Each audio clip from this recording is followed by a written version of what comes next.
throughout here. So for this exercise, I personally took a few players. Look, people might call me a coward for this. People might say you have to rank them, but I talked about it on the Patreon episode.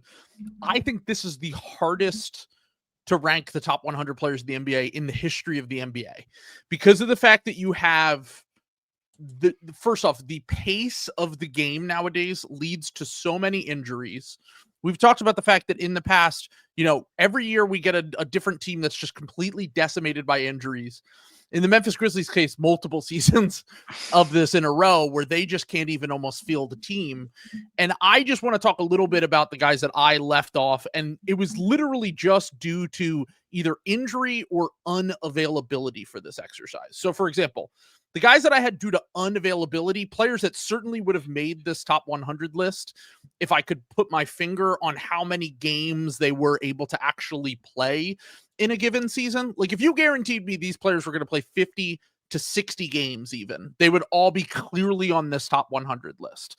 But because of the fact that they haven't been available for the last few seasons, and you never know what you're going to get in any given season, I didn't rank Joel Embiid. I didn't rank Ja Morant, Zion Williamson, LaMelo Ball, Kristaps Porzingis, Brandon Ingram, and then also I added Chris Middleton to the list as well as someone who probably would have been on the bubble here anyway for me, just because he's kind of getting up there in age.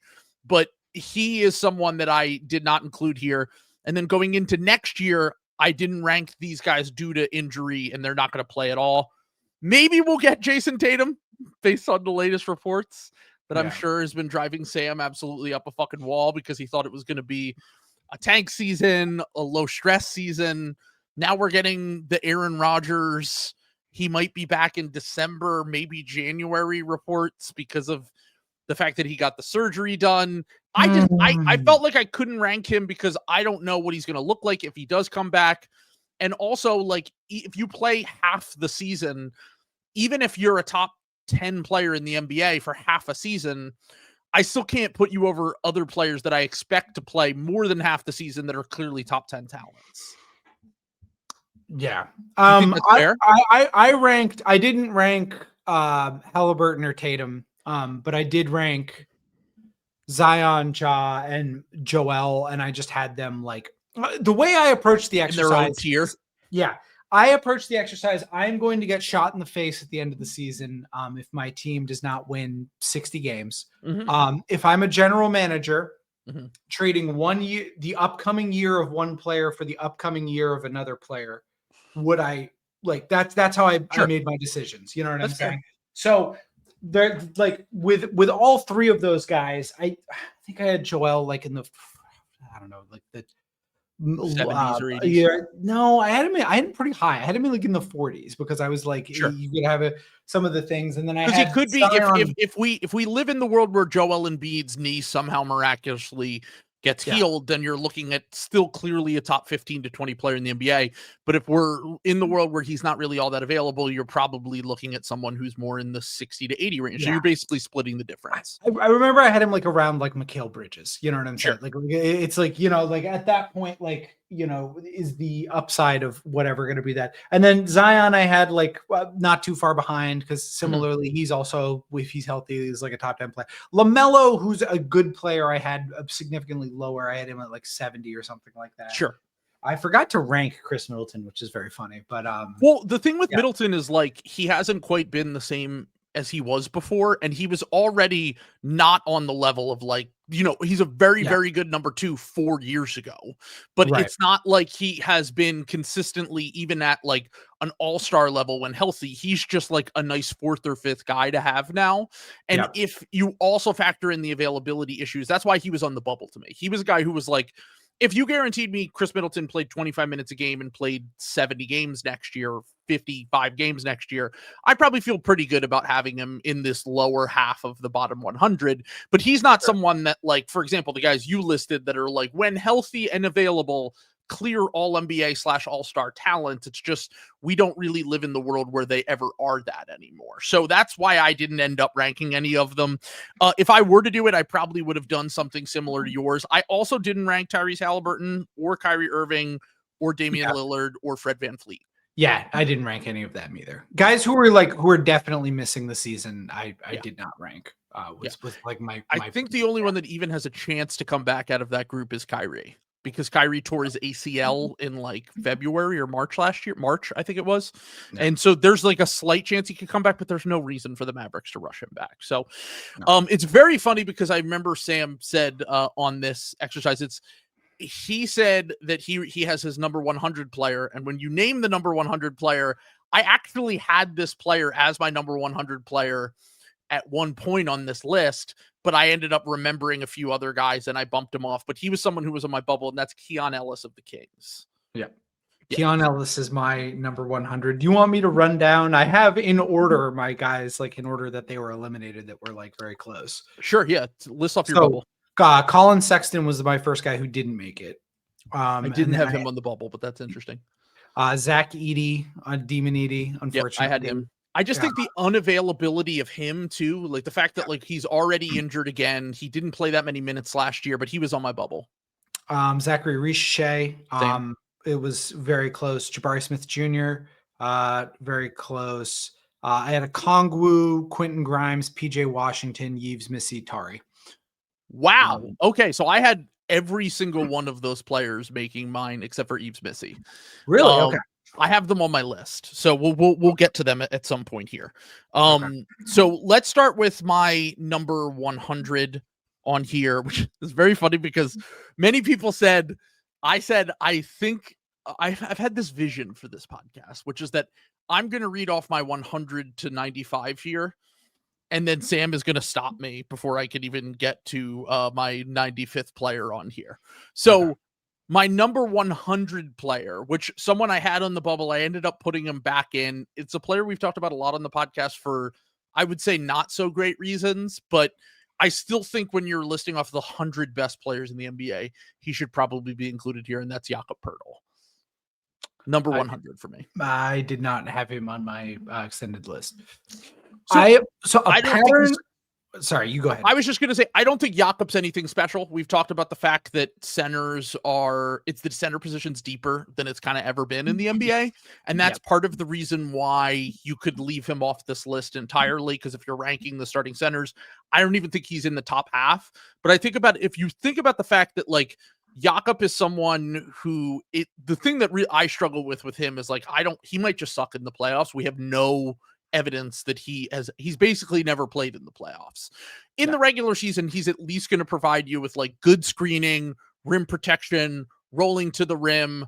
You know, he's a decent passer, a good rebounder. He's someone that like I could have left off the list, but I felt like has enough of a proven track record in the regular season, at least, to be on here. And once again, he's further down my list, but I ended up having a ton of centers and bigs on my list. Like I just think that the bigs are better than they've ever been, which is the complete opposite of how it was, 10 years ago, if we did this exercise. Yeah. I mean, they are good. So that's the thing is I ended up kind of nerfing everybody out of like positional availability. For example, one of the things I remember is I had Hartenstein like kind of low, like lower than I thought I was going to. I had him in like in the 80s. Wow. Yeah. So, and that was just because like there is a whole bunch of guys who end up on this list. Like, Wendell Carter Jr. makes an appearance on my list. See, I had him on the bubble too. He was another one of my bubble guys where it was just like Wendell Carter Jr. Here's the thing. The two players I would say the three players I contemplated the most for 100 on here were Wendell Carter Jr., Jakob Poeltl, and Keon Ellis. Yeah. I ended up with Keon, like I think in a year from now, he could clearly be on this list, but the sample is so small with him. He's not really played that much in the NBA at all. He didn't crack the rotation until last year. Even then, he wasn't playing a ton of minutes. And then, like, while he's been a nice complimentary fifth guy to plug in lineups, he's not someone that is, going to be your fourth or fifth clear starter yet. Like, I think he'll get there, to be clear. But, and then Wendell, it's just the injury problems for me. Like, if you ask me tomorrow, who would I rather have in the playoff series, Wendell Carter Jr., Jakob Poeltl? I'm taking Wendell Carter Jr. But Jakob Poeltl has just been way more available than him, which ended up being the reason why I put him on here over. I ended up having him over Wendell Carter Jr. I also had Sabonis hilariously low. So Sabonis was my lowest change versus the ESPN list. It was like legitimately 40 spots. Scotty Barnes also very close to that the dubious honor of being down 30. So well, Scotty was very high on these. They had him like in the 30s. Yeah. Yeah. They had him Well, 30. I made fun of. I mean, look, we've been making fun of the ESPN list for years, and Yeah. I do think this is once again. I've talked about the fact I think this is not an easy exercise, but I think this exercise is particularly hard now because it feels like guys kind of like you don't have as many. You have guys that just like fall off very quickly now. You have guys who have the lack of availability, and then you have guys like Scotty and other players that it felt like they were on one trajectory, but they just kind of like had a weird year, or they've had a couple weird years in a row where it's like, who really is this player? And like Scotty, if you had told me 2 years ago Scotty was 30 on this list, I would have been like, okay, so he got much better. But we talked about it on the Patreon episode. It's like, well, not really. Like, if anything, he might have gotten worse. And as the context gets a little bit worse around him, he's not someone who's necessarily developed his game all that much. No. And I mean, one of the reasons might be because I think Jakob Poeltl's literally the only other Raptor I even considered for this top 100 list other than Scotty. I did have Brandon Ingram on here too, but I didn't because of the availability, but I would have had him. So those three are the ones I considered. Now, if we did a top 125 or 130, you could maybe talk me into Emmanuel quickly, but he's another guy that is just like not available. And like, if you're someone who is on my bubble and you're also not someone who's regularly available, I just couldn't put you over players that actually did play. So I'm going to read off my guys up until my tier, which I had 2 tiers here, which were like my fringe guys who made the cut, and then I have a different category that we'll get to when we get up there. So my other fringe guys who made the cut: 99 I had Aaron Wiggins, 98 I had a Kongwu, 97 I had Case and Wallace, 96 I had White Dante. White Dante did make mine and was similarly pretty low. Every other guy you listed did not make my cut. This is like, to me, this tier was like good fringe starter / bench player. That's what I called this tier, which was like, if Dante is your 6th best player, you're probably going to be a pretty good team. We've seen it with Minnesota. We saw it with New York. He even was arguably a little bit better during his time with New York. I know he just had a weird season with the Timberwolves, but the 2 years previous, he became one of the best volume shooters in the NBA, really good help defender. And while I think that he's not someone that is going to, you're never going to let him cook necessarily, he's someone who at least can occasionally take the ball and create some shots. We talked about the fact that like he kind of really needs like a dribble handoff partner to be really successful on offense, which hopefully they can figure out a way to make that work with Minnesota. And one of the reasons why he struggled was they didn't really have someone that he could do that with last year. But I still think that he deserves to make the list. Now, Kaysen, Okongwu, and Aaron Wiggins, 98. It was 97, 98, 99 for me. I was surprised at my inclusion. Kaysen and Aaron Wiggins was like, I included them. It might be a little bit of recency bias because OKC made the finals. I know Aaron Wiggins was not good in the playoffs, and Kaysen is still very far away on offense. I just think that if you're ranking these players based on, contributions to winning, I know they were on a really good team, but they were still the 6th or 7th best players on those teams. I feel like I had to reward them for that.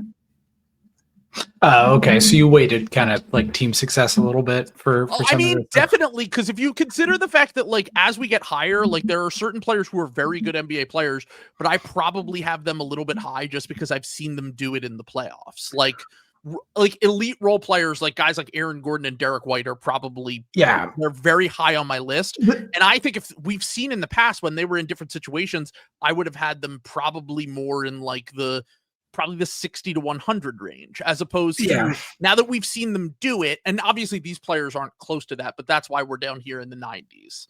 Yeah. I was just gonna say, I mean, I think like I call that like the Zach LaVine corollary. Like Zach LaVine, DeMar didn't make my list.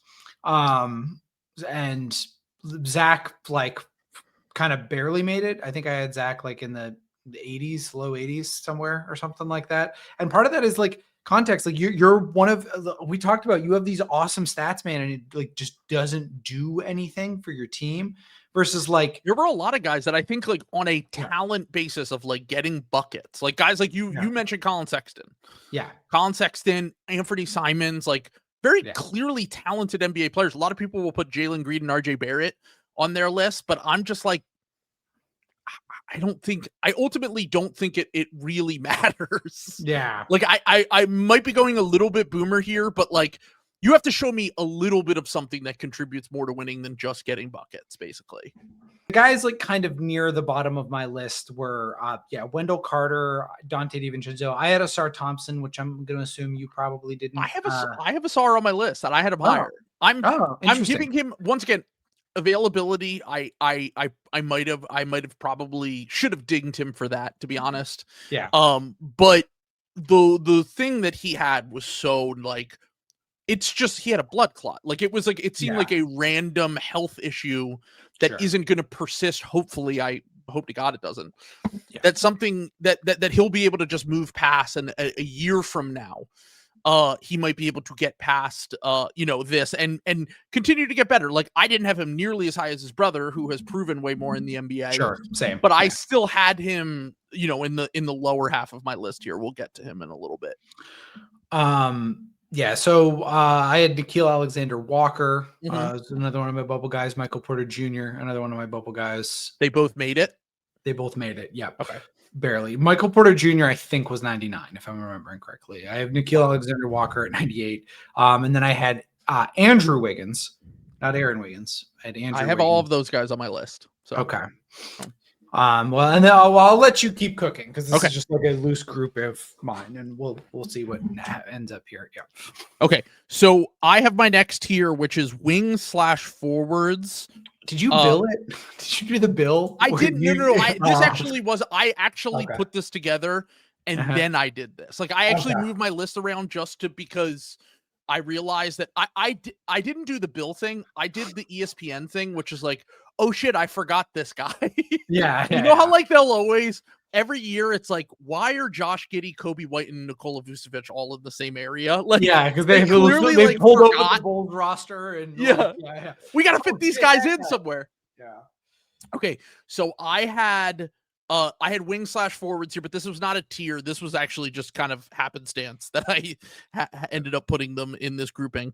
So this tier is second wing/forwards is kind of what I would call it. Is like if they're your second best wing or second best forward, you might be cooking with something here. If they're your best wing or forward, your team's probably not that great. Yeah. So 95, I had DeAndre Hunter. 94, I had Paul George. 93, I had Tobias Harris. 92, I had Keegan Murray. 91, I had Nickeil Alexander-Walker. 90, I had John Collins. And 89, I had Dorian Finney-Smith. Okay. So Dorian Finney, that was another bubble guy I forgot to mention for me was Dorian Finney-Smith. Who else did you say before Nickeil Alexander-Walker? You said someone that I said Keegan Murray, Tobias Harris, Paul George, DeAndre Hunter. DeAndre Hunter. That was the other one. He didn't. I actually kind of forgot about him. I don't think I would have had him on my list, but I didn't have him. I also had Keegan Murray in the 90s. I also had Paul George at 88. I think that's the thing is like these are guys that I would not have had DeAndre Hunter on my list a year ago. I just like the fact that he finally was healthy this year, the fact that he was not only good on the Hawks, but he also was good on the Cavs might just be a regular season player. But ultimately, if you're a wing who can get buckets, who can shoot, and his defense is very up and down. I mean, we've seen him get absolutely destroyed on defense. We've also seen him in the past be pretty good to solid on defense. If that's the case for you, then I feel as though you have to at least be kind of mentioned in this. I mean, he can be somewhere in between this fringe starter and second wing/forward conversation, because on most teams, I don't think he's starting, and most teams he's a sixth man, which is what he's going to be for the Cavs. But I think that he at least proved he can do that for, a regular season last year, which is what I've been asking for years of him, to be honest. Like, I just wanted to see him be healthy and live up to the contract that he was given. And like, I don't necessarily know if he's like a $25 million a year player, but like, he's probably somewhere in that like 18 to 20 something range. So Hijacked asks, are you guys projecting for 26 or just ranking off past years?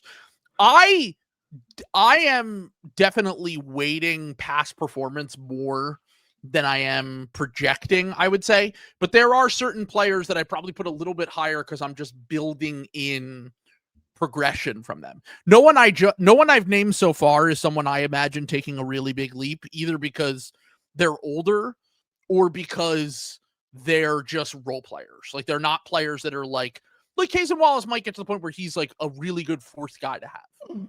But I don't imagine Cason Wallace taking like an all-star leap or anything along those lines.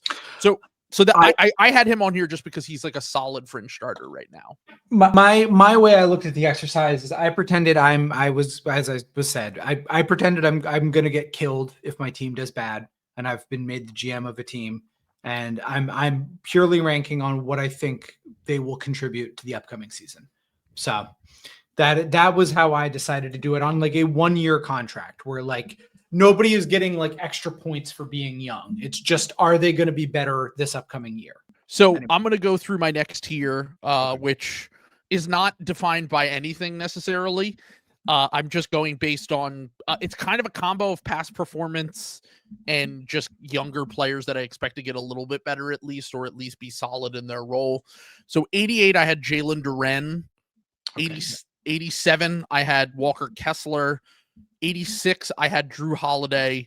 85, I had DeMar DeRozan. 84, I had Naz Reid. 83, I had Ty Jerome. And then 82, I had Kobe White.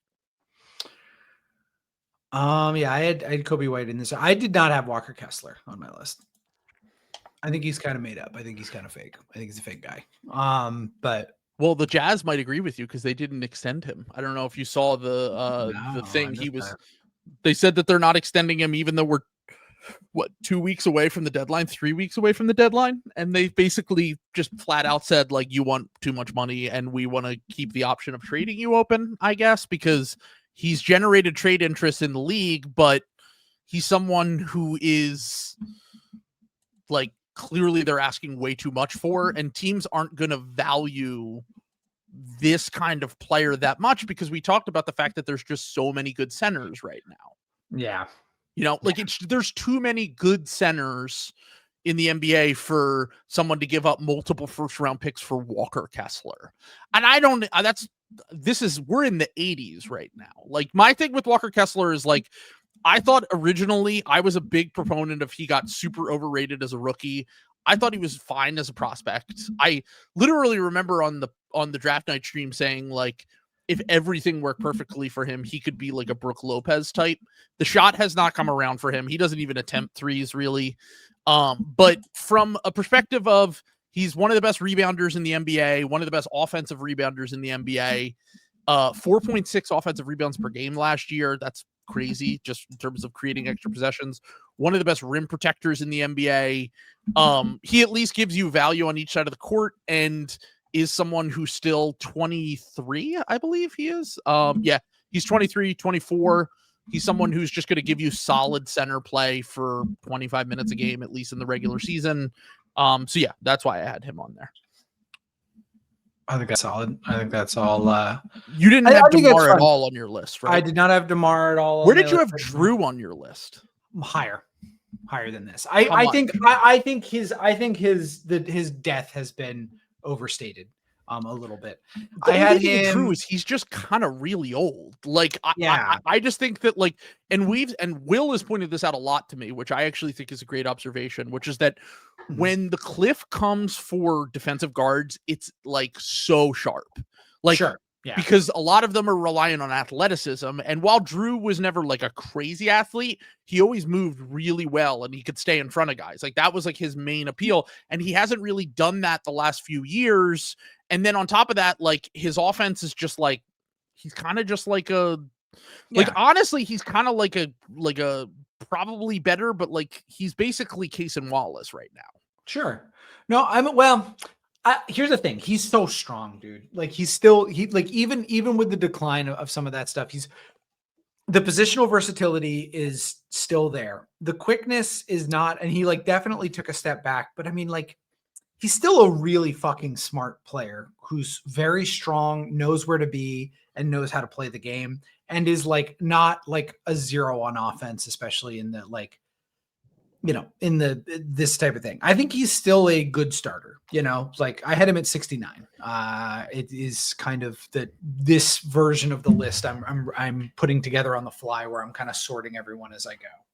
I'm also baking in the fact that, like, while I think the Blazers are going to be decent, I don't think they're going to provide him with the same context and the same buffer that the Celtics did, where it's like, Sure. okay, the Celtics have they have basically spacing at every position.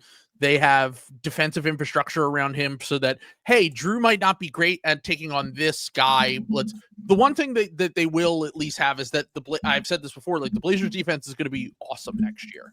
Like they're good. They're probably going to start Klingon. They're probably going to start the 2 defensive wings, and then Drew as your 4th defender.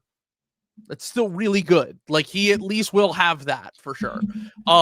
I'm a little bit skeptical on his offense just because I think that they might ask him to do a little bit too much next year, and it might kind of show those warts a little bit.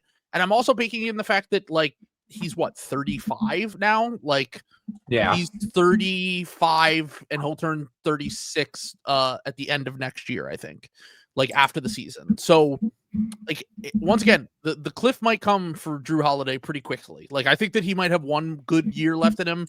I'd be surprised if he had 2 or 3. So that's why I'm putting him this low. But did you have Ty Jerome on your list? I did. I had him like around 74, somewhere in there.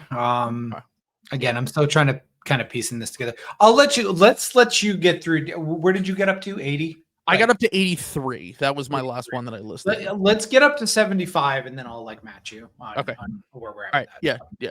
Okay. So 81 or 82. I'm gonna have someone here that might make you vomit. And I understand why, but I'm just going based off of what I don't even think all of these players are that great, but I'm just going based off of what we have. 82, I had Kobe White. 81, I had Josh Giddey. 80, I had Tari Eason. 79, I had Asar Thompson. 78, I had Al Horford. Quentin Grimes, I had at 77. Peyton Pritchard, I had at 76, and Josh Hart at 75. I didn't have Giddey. Maybe I should have. Giddey, I was trying to be objective about Giddey. It's so hard for me to be like, he matters. You know what I'm saying? Like, sure. I know the numbers are there. Like, Giddey, if Giddey can have a normal non-Mickey Mouse March hinging season, he'll be like on here this year. But I just couldn't get there with him. But I mean, like you would if you had told me a year ago, that I would have had Giddey on this list. Mm-hmm. I mean, I think Giddey should be on lists, but not top 100 players in the NBA. So my thing with Giddey is that I generally have been we talked about it ad nauseum. He has been one of the more overrated players in the NBA because of the fact that he needs the ball all the time, the fact that he's just someone who's not a great athlete and like is like capable at passing and is like a good rebounder for a guard, but also like, what does that really give you if the defense and the shooting and he's not someone who's gonna, live at the line or the rim, but all of those things got better after they traded Zach LaVine. And even if it was the fake part of the season, like in my mind, I look at it like this. I think ultimately Giddey is probably a fake stat player or whatever. He's probably just the best version of that kind of player is what I'm trying to get at. Like the best version of like, because he does have ancillary skills. Like he can be a connective passer. He can rebound. He's actually kind of a decent spot up shooter now. Like I don't think that Giddey, I don't have the opinion of Giddey that, his biggest fans do, but I definitely can understand that. I think that it might be just on a play-in team where he's like the best player or one of the 2 best players. I think I'll say this much. I do think there's a world that, like, for example, like if you put Josh Giddey on this Warriors team as a 5th starter, I could see him being like part of a good team. I don't think it's realistic to kind of expect that from him in Chicago, because I just don't think Chicago has the same kind of pieces. But like on a team where he can like move the ball, only spot up shoot, if he bought into a role. Now the problem with a lot of these guys is that like he had the chance to do that in OKC and he didn't want to do it. So like if that's the case, then I don't really see a reason for him to kind of be higher on this list. But like, I put him at 81. Like, it's ultimately we're talking about like guys that are like 4th or 5th starters and like maybe fake good number 1 or 2 options on teams. And that's kind of where I feel like, and that's where I have DeMar DeRozan too. Like, I have DeMar DeRozan down here. Like, you could talk me into DeMar not being on this list at all. But, and honestly, if everyone were healthy, most of these guys would be getting bumped down or bumped off entirely. So, did you have Malik Beasley on your list? I didn't, because it was once again one season. And do we know if he's like, well, good? Yeah, I mean, that's like, the thing. Yeah. He's another question mark. He was probably, if all things were equal and we did this exercise in April, he probably would have been on my bubble, and he might have made it, to be honest, because he did have an incredible 3-point shooting season last year. The thing I struggle with Beasley is like he's the most shot going in dependent player in the entire NBA.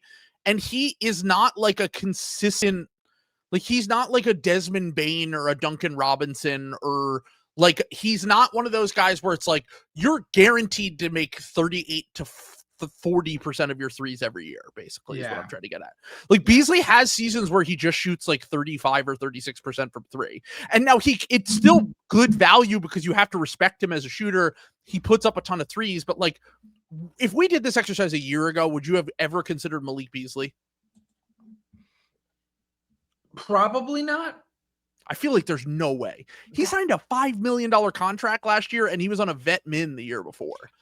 I get it. But like, he always was like a good 3-point shoot. You know what I'm saying? Like, it's not like his season was like, I'm not saying it's Mickey. Yeah. What I'm saying is that he is an elite shooter who has the most variance of any elite shooter in the NBA, is what I'm trying to get at here. Yeah. Where it's like, Malik Beasley will one season shoot 43% from 3, and then the next year he'll shoot like 37%. And like, all right, let's just go over his averages recently. Okay, ready? Okay. 41% on crazy volume. That's why he's even in the conversation, right? Right. 9 threes per game. The year before, 41%, very good on 6.9. The year before that, on the Lakers, he shot 35%. On the Jazz, he shot 35%, almost 36%. The year before that, 37%. The year before that, 39%, 42, 36, 38. Like, he's just not someone who is going, if Desmond Bane's on your team, he's never going below like 39%, is what I'm trying to get at here.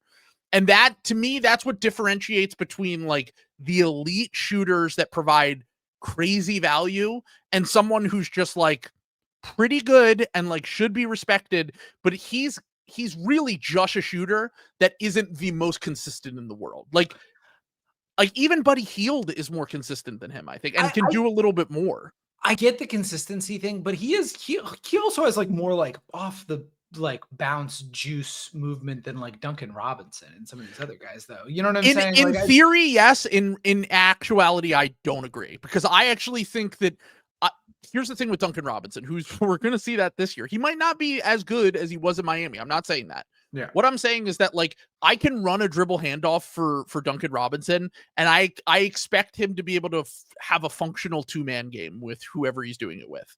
I don't necessarily think that's the case with Malik Beasley. Like, I just don't necessarily trust him as much. Now, defensively, like, Beasley had a nice defensive season last year and has had, when he's not overtasked, he's been like a fine defender in the past. That's the one advantage I think that he has over Duncan Robinson, where like Robinson can be actually pretty solid on defense and a complete disaster on that end. So once again, I think we're splitting hairs here at this point. I just, if you're a high variant shooter, like, what is the worst? I think Duncan Robinson's had one disaster shooting season, and other than that has been like pretty consistently like 38 and up, and has also had similar seasons to what Beasley had last year. He's the only shooter that is a role player. Him and Buddy are the only ones that have had those kind of shooting seasons, though, to be fair. Like, he had 39, 39, 32 a few years ago. That's the one I was talking about. 37, 40, 44 are his averages. So like, once again, if we're talking about like the unitasker shooter type, you're splitting hairs here. But I do think that Malik Beasley is coming off the best season of his career, and there's no other time I would have considered him for this list, which is why I left him off. Sure. I think watching the Pistons last year, I did not I didn't see him as quite as much of a unitasker. I thought he was a more solid defender than like Duncan Robinson has kind of ever been. And it's like, I saw him, he was able to do a little bit more kind of off movement and kind of in the short roll. But like, again, I had him like kind of in this bottom 30 players bubble of some kind that I have to like get. So, and also he's one of the few players where you actually have to worry about the off the court stuff at this point. That is true. Like, yeah. it's like, is he going to play? Like, he's not on a team right now. Yeah. Like, the Pistons have not signed him. Like, so I'm like that. When I factor that in, it's like, I didn't even consider him, but he's definitely not like, he's very clearly a solid rotation player, like at a minimum. Yeah. But anyway, all right. So next up after this tier, I had, so Tari, who I was surprised you didn't have Tari on your list. The injury stuff is that's true. He does have injury stuff. That's like, if that's the thing that I think with Asar and Tari, like if you wanted to do the parallel between those two, which is I included both of them, I had Tari at 80 and I had Asar at 79.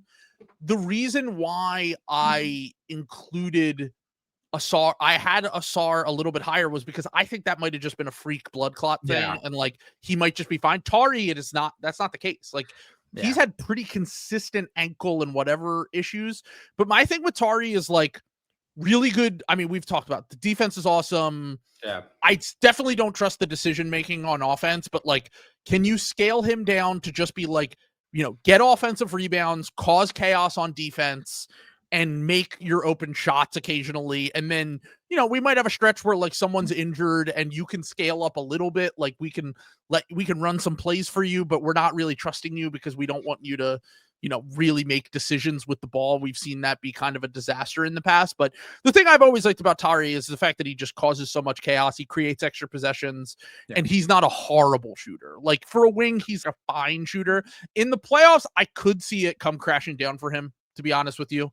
Like if Houston's really good next year, like we expected to be, even without Fred VanVleet, like I could see Tari having like games where he dominates and games where he's totally unplayable. So that's kind of the variance factor with him. Whereas Asar, like I would trust Asar more with like the ball and making decisions, but he just can't shoot at all. Like we need to see something from the Thompson twins where it's like a passable amount of shooting, but until then they'll just be like some of the best.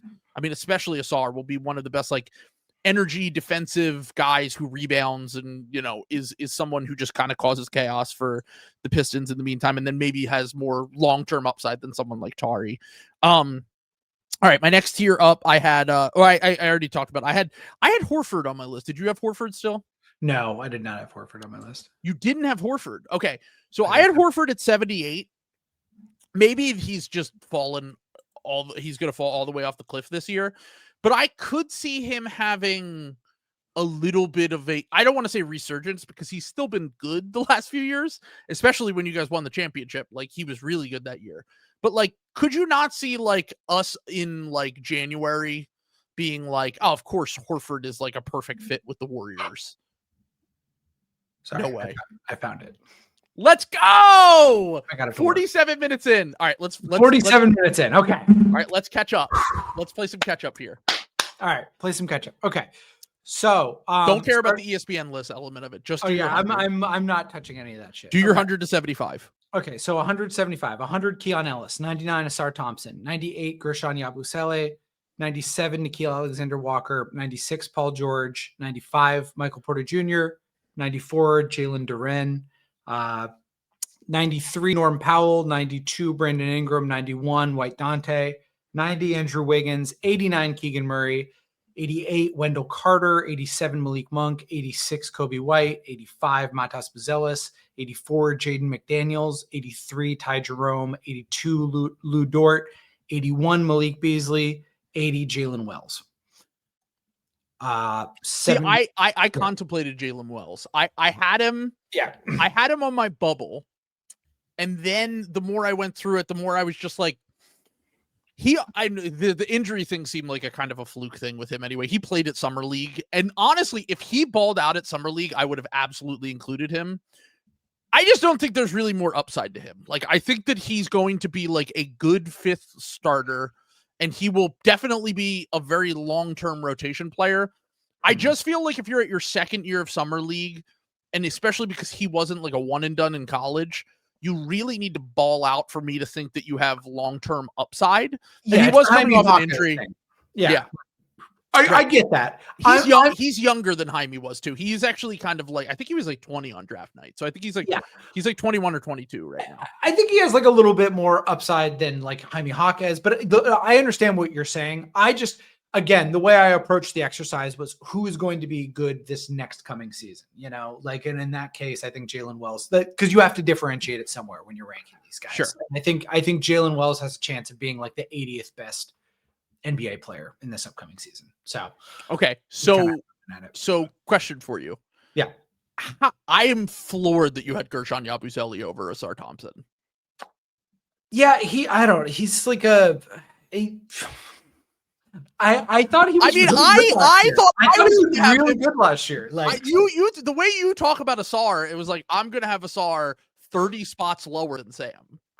Here's the thing about Asar though, is it's just like, he's not there yet. Like, I know Asar is going to be good at some point. I don't know when that's going to happen. I don't know that it's going to be this year. You know what I'm saying? He was good. He just didn't play that much last year. He was good. He's good. Well, he's kind of good in that Tari Eason way. You know what I'm saying? Like you know, like he's so chaotic.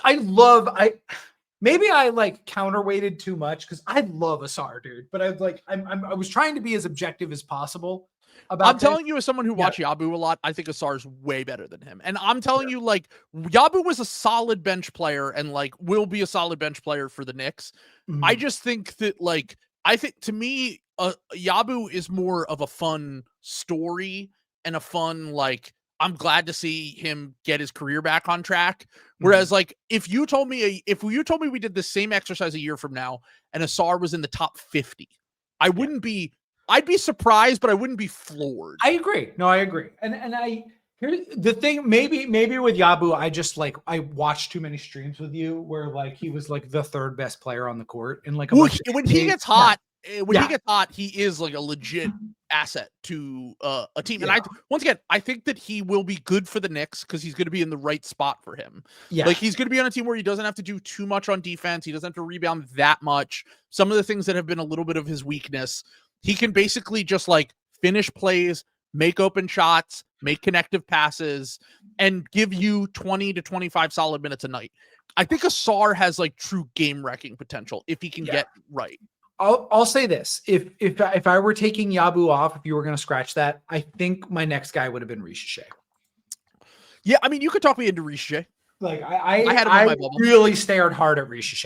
Here, the other thing you'll notice this is by the way, he sucked to start the year. Yeah, and he was really good from like January on. Yeah, which is a good sign. It can be. It can also be a little bit when it starts that early. No, when it starts that early though, good. Jalen Williams did that. Remember?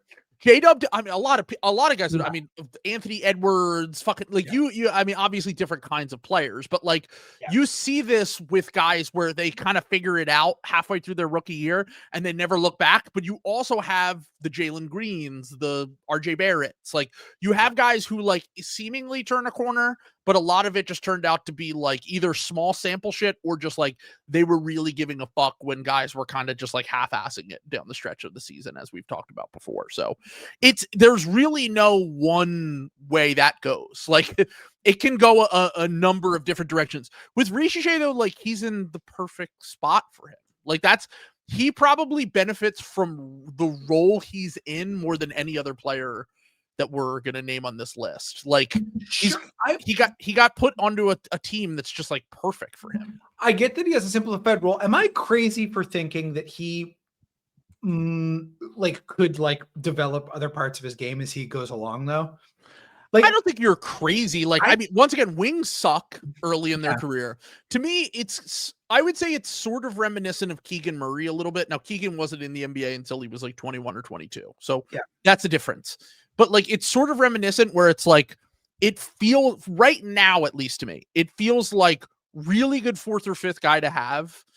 And I just am like, what will it take for him to get to the next level? And I think it's a huge handle improvement a huge like playmaking, passing improvement with the ball, making decisions, and continue to just get stronger and put on more weight. There's a world where he can get there and maybe be like, I think we've like said like a Mikal Bridges type. I think that's like, to me, that's like the absolute ceiling for him, I think. Yeah. No, that's a good, and that's kind of what I'm thinking. You know, a guy who has like remember like when Mikal Bridges got like a little bit of off the bounce juice, everyone was like, oh, right. Oh, he's an all-star now. And then it's like, well, no, but he's still a good player. And like most teams in the NBA would die to have a wing who can shoot off the dribble, who can defend certain positions. And, you know, like I definitely think there's a chance with Riche. Like, I think there's more of a chance for him than a lot of the guys in that draft class that were in the similar bucket. He really won me over, like, as the season went along. I feel like I watched the Hawks like intermittently, and he was like noticeably less bad every time I watched him, which I think is good. It's I'm not going to hold it against him because it was literally like, I think it was 1 or 2 play-in games. Yeah. He was like basically unplayable in the one play-in game, but also he's a rookie, and also he was 19. And I think in time he will get to be like, to me, he's in that bucket of wing where it's like, if he's your best wing, you're probably going to want a little bit more.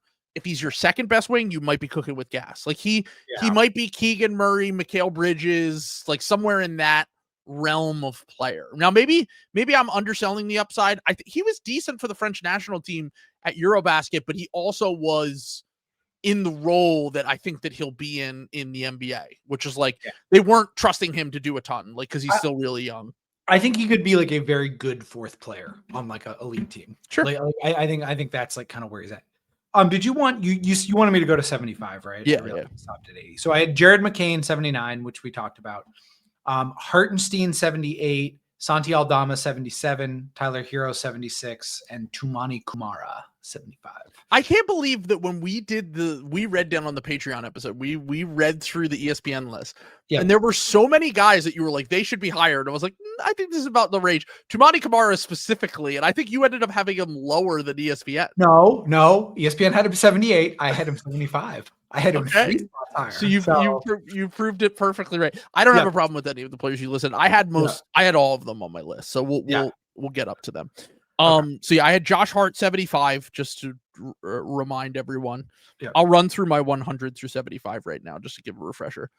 Jakob Poeltl, Andrew Wiggins, Okongwu, Cason Wallace, White Dante, DeAndre Hunter, Paul George, Tobias Harris, Keegan Murray, Nickeil Alexander-Walker, John Collins, Dorian Finney-Smith, Jalen Duren, Walker Kessler, Drew Holiday, DeMar DeRozan, Naz Reid, Ty Jerome, Kobe White, Josh Giddey, Tari Eason, Asar Thompson, Al Horford, Grimes, Peyton Pritchard, Josh Hart. Now up next, who is going to be in your high range? Because you've listed a bunch of guys that are higher on my list. See, this is why I needed to hear your list. So I'm very happy that you found it. Yeah. All right. I'll just read off my 74 through 70 now. Okay. Mitchell Robinson, 74.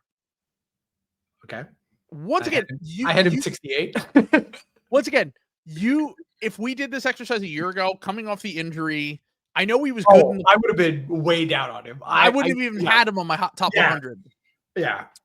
Two straight playoffs where he's had like legit impact. I think he was like their third most important, like, Nick, like, straight up. Like, I mean, I never expected him to be this good in the playoffs. Like, I always thought he was going to be just a regular season player. Sure, yeah. And the thing I struggle with him is like the availability is just like, like, I mean, he played more playoff games than regular season games last year. Yeah. Which is, once again, if you want to ding him for that, that's fair. But like, proving it in the playoffs for 2 straight years, the availability thing, like, to me, you could talk me into anywhere in the 75 to 70 to 100 range because of the availability. But the fact he was really important for them. And I had Josh Hart in this. I did the ESPN thing again, where I was just like, this is just like, I have to put these two Knicks somewhere close to each other. And Josh Hart is definitely more available. Yeah. But and is probably on the whole a better player than Mitchell Robinson, to be clear. But also is someone that just like has had some flaws that have been exposed. And I wonder what like I would have had Josh Hart way higher on this list if we did it a year ago, coming off the Sixer series where he shot like crazy and was a huge reason why they won. And now it feels like a little bit like he's falling out of favor with the Knicks. Like I had Josh Hart slightly ahead of him, but I ended up moving Mitchell Robinson to 74 over him at one. But you could talk me into either one. 73, I had Michael Porter Jr. 72, I had PJ Washington. 71, I had Andrew Wiggins. 70, I had Aaron Nesmith. You're way too low on Aaron Nesmith, but we'll get there. All right, well then talk me into Aaron Nesmith. Why should he be higher? Because he's one of the most important things in the NBA. Defense, energy, rebounding wing who can shoot the shit out of the ball. Knows his role. Yep. All right, but like my thing is guys. Like, is he the is Aaron? My thing with Aaron Nesmith is like I think he's good at a lot of things. I don't think he's elite at particularly anything except for maybe shooting off of the catch. This is all about like how much do you value creation, because that's the thing Aaron Nesmith can't do is he like can't create for himself like at all. I would rather have. He's not a particular. You say he's a good rebounder, but he's not really. Like he's like a fine rebounder. Even if the numbers say he's not a good, he's a good rebounder. I don't care. I've watched this guy for like years and years. He averages 4 rebounds a game. That was the career high. I'm telling you, like if you put him, if you're selling that as his best skill, is my thing. Like if you're selling it as one of his best skills, he has to average more than 4 rebounds. Like Josh Hart is an elite rebounder. Is my point. Yeah, While he has other flaws in his game, he is an elite rebounder. Nesmith's a really good defender. He's a really good shooter. He can't create. He's not someone who you want making decisions with the ball a ton. And I just think that he's like a decent rebounder, good athlete, like certainly a winning player now. I've chalked up the L on that. But like to me, I just don't think you can have a player unless you are legitimately one of the 5 to 10 best players in the NBA at a certain thing as a role player. I can't have you much higher than this. Who would you rather have be your 5th starter, Aaron Nesmith or Mikal Bridges?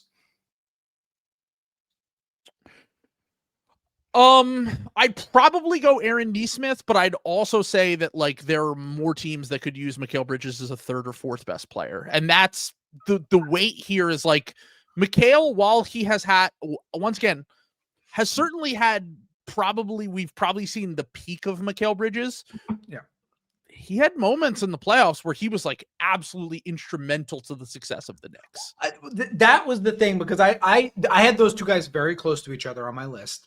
And that was the thing I was wrestling with, is because like if somebody goes down, for example, Tyrese Halliburton, right, for the Pacers, right, like they would have liked to have Mikal Bridges at that point, you know, exactly. So that's like the thing. But I think Aaron Nesmith is a much like similar to it's the Derek White, Alex Caruso shit again. He's like he's basically like the new Dorian Finney-Smith, probably a little bit better than Dorian Finney-Smith. Yes. Yeah. Less of a forward, more of like a true wing, you know, like, and you know, it's he was like a very, in general, I would say I was lower on bigs throughout this list and higher on wing guys for that reason. So he got like a pretty significant bump for that reason. He's like around some guys where you would be like, why the fuck is he? But anyway, we keep going. We're getting caught up on. Well, hold on. I listed off up to my 70. So do you want to do your 75 to 70? Okay. Yep. So I did 75 was Tumani Kumara, 74 he who shall not be named. You had him this low. I had him so high. Yeah. I had him way higher than I expected. Yeah. I had Zach LaVine 73, Brandon Miller 72, Herb Jones 71, and Miles Turner 70. Wow. I'm surprised that you had both Herb Jones and Miles Turner that low. Miles Turner, like, he had like a good final. No, he was horrible in the finals. It was before that he was good. Sorry, the playoffs. Yeah, you know what I mean? He's like, I think we're about to find out on Miles Turner. And I am not betting.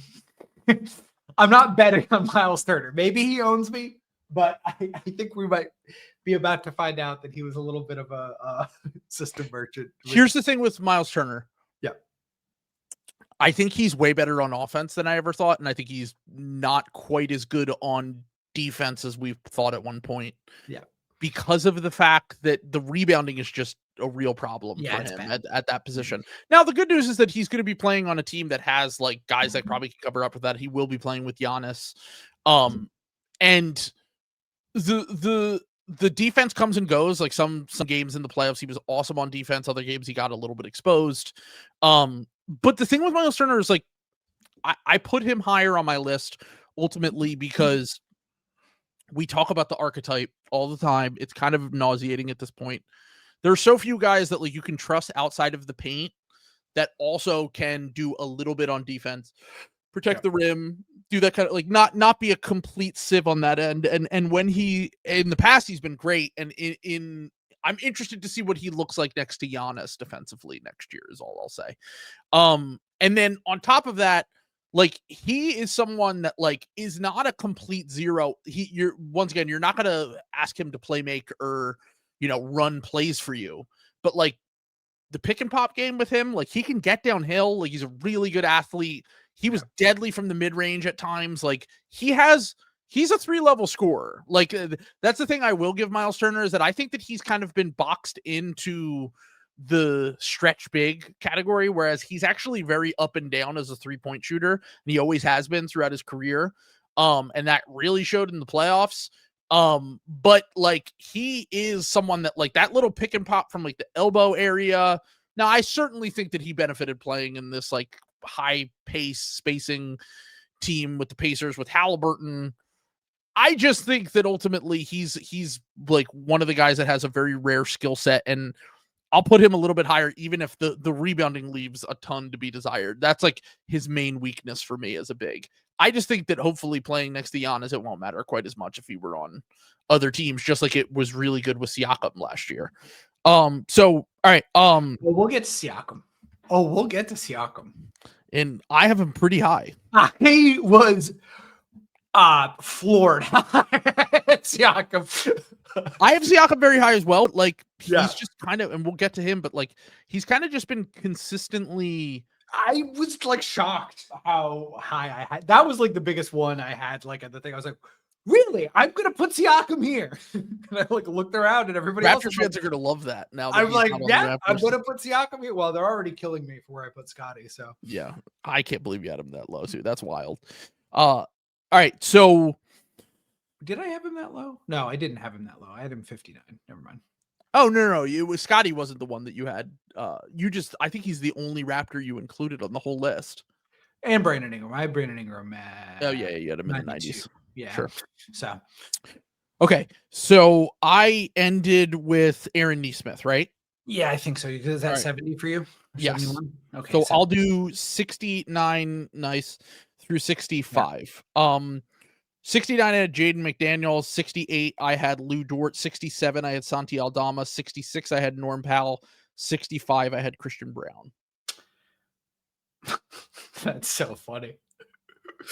You just listed off a bunch of guys that I had like listed like in the 90s, and then had Christian Brown, who I had at 66. Oh wow, we had him one spot apart. We had him like one spot apart, which is very funny. So I had Cam Johnson 69, Mitchell Robinson 68. Here's where I actually had Dyson Daniels 67. Christian Brown 66, and Peyton Pritchard 65. Yeah, I mean, I had them all within the same general range. I don't think that there was any real out. Could you name that again, just so I can? Yep. Cam Johnson 69, Mitchell Robinson 68, Dyson Daniels 67, Christian Brown 66, Peyton Pritchard 65. I had Cam Johnson way higher than I expected. He was one of the guys that when I listed it out, I was like, I'm kind of shocked how high I had Cam Johnson. Yeah, I want to see him on a good team. Well, he got traded to a really good one. Now he did. Yeah, that's what I'm saying. I want to see, like, I know he was also on that like Sun squad. He was also like not the same player he is like considered right now. Yeah. You know what I'm saying? Like, he's also an availability guy where it's like, he's actually sneakily, I think someone said that he's played less games than Michael Porter Jr. has the last few years, which was like crazy to me, but that's alarming. Since Michael Porter Jr.''s had his back thing, he hasn't really missed many games was really the point they were trying to make, is that because remember, Michael Porter Jr. missed a ton of games early in his career, right? Because of all the back injury stuff. In the last few years, Michael Porter Jr. has played 77 games, 81 games, and 62 games. Well, it's because he like talks so much and is always giving like one of the dumbest quotes you've ever seen. You just assume he's like not playing basketball and is on the podcast circuit, but he's like just doing that like in between. Like, yeah, he can multitask. Yeah, he's like he's like asking like Shane Gillis if he thinks like females are have too many rights, like or something like that. Like he's the kind of guy that refers to women only as females. He is females. That's what and that's like that is such a good like dumb guy tell. Like, by the way, if you hear like if you see somebody say like females, it's like, okay, well, Michael Porter Jr. is the like poster boy for that guy. Yeah, that is a telltale sign you listen to too many stupid podcasts. if you call women females, like you just immediately, I'm clocking that.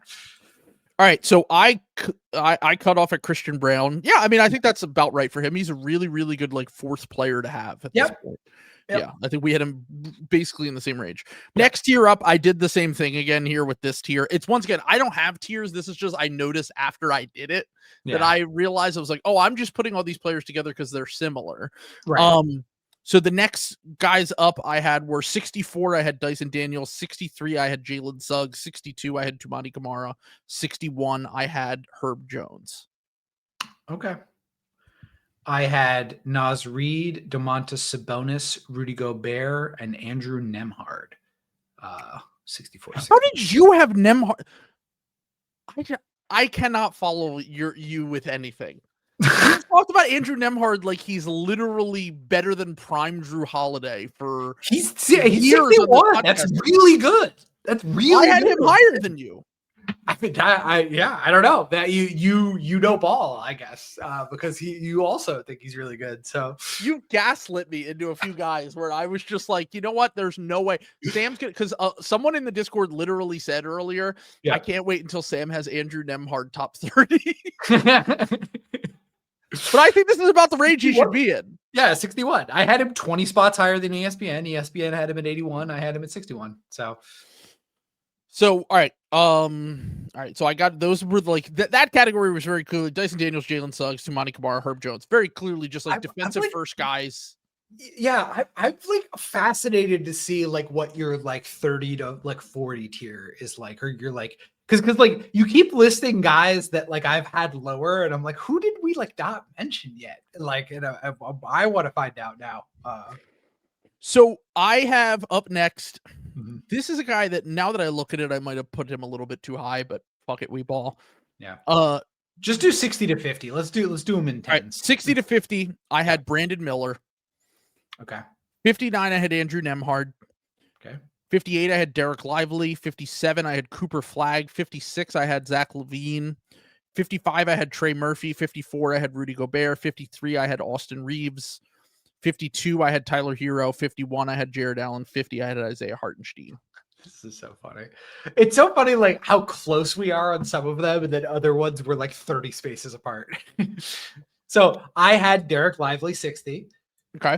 Scotty Barnes 59. I know you didn't rank Porzingis. I had him 58 here. So it turns out I actually had Drew Holiday 57. So everyone can cancel me for that one. Yeah. And then I had Josh Hart 56, Mikal Bridges 55, John Morant 54, Aaron Nesmith 53, Jared Allen 52, and Austin Reeves 51. I can't even make fun of it because I just didn't include John at all. Yeah. But I just imagine 2 years ago we're doing this podcast. Yeah. And you're like, okay, so I have anyway, John Morant here, Aaron Nesmith is next up. Yeah. Yeah. I swear to God, I did this for every single one of my list. As I looked at John Morant and I said, would I trade the upcoming season of John Morant for this guy? No. For this guy, no. Would I trade it for Aaron Nesmith? No. I would trade it for the upcoming season of Mikal Bridges, though. At that point, it could. That's how I did it. And incredible. Yes. So he's See, I can't really follow. I can't follow the logic of Mikal Bridges. Say that again, Mikal Bridges. Okay, so I'll start with Josh Hart at 56 because this is a little bit of a Bill Simmons style tier here. Josh Hart 56, Mikal Bridges 55, John Morant 54, Aaron Nesmith 53. So it's three like really elite like three good like high level starting wings, and then John Morant thrown in there. For Incredible, some good, yeah. Incredible that you were like, we're willing to take the risk on John Morant at the expense of Mikal Bridges, a wing in his prime that has been very up and down, but when he's been really good, he's been really good. Now look, he's someone that I fluctuated on a ton.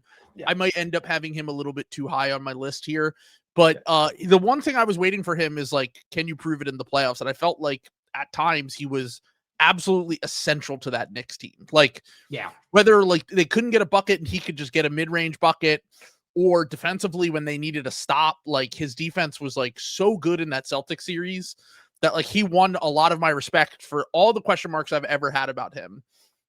Like, will he ever be as good as he was on defense early in his career? That's probably not the case, but like he at least showed he can tap into that sometimes in the playoffs this year. And while there might be some consistency problems and fitting in problems with this Knicks team at times, I ended up having him way higher than I ever expected. So where did you have Tyler Hero? Lower. I had him at 76. Okay. All right. That's fair. I had between Santi Aldama and Tumani Kumara. Well, I ended up having him way higher than I expected because I looked over his stats. The fact he made the All-Star team last year. I know he was awful. He was really good last year. I just think that was kind of Mickey. Like, the first 50 games, he was like unassailably one of the 30 best players in the NBA. Yeah. But he then kind of fell off, and now we're learning that he has like extra bones. He has too many bones. He has too many bones in his ankles. And my first reaction was, oh my God, he made the leap at 25 and he has ankle problems. Welcome back, Steph Curry. Yeah. The Devil Magic's last trick. For my last trick, I will turn. Final trick. We'll sign Tyler Hero to a 5-year, $100 million extension for injury bound, and then he'll morph into Steph Curry. One last ride.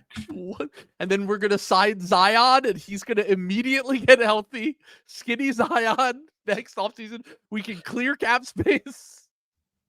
Watch this, Pat Riley as he drives off into the sunset.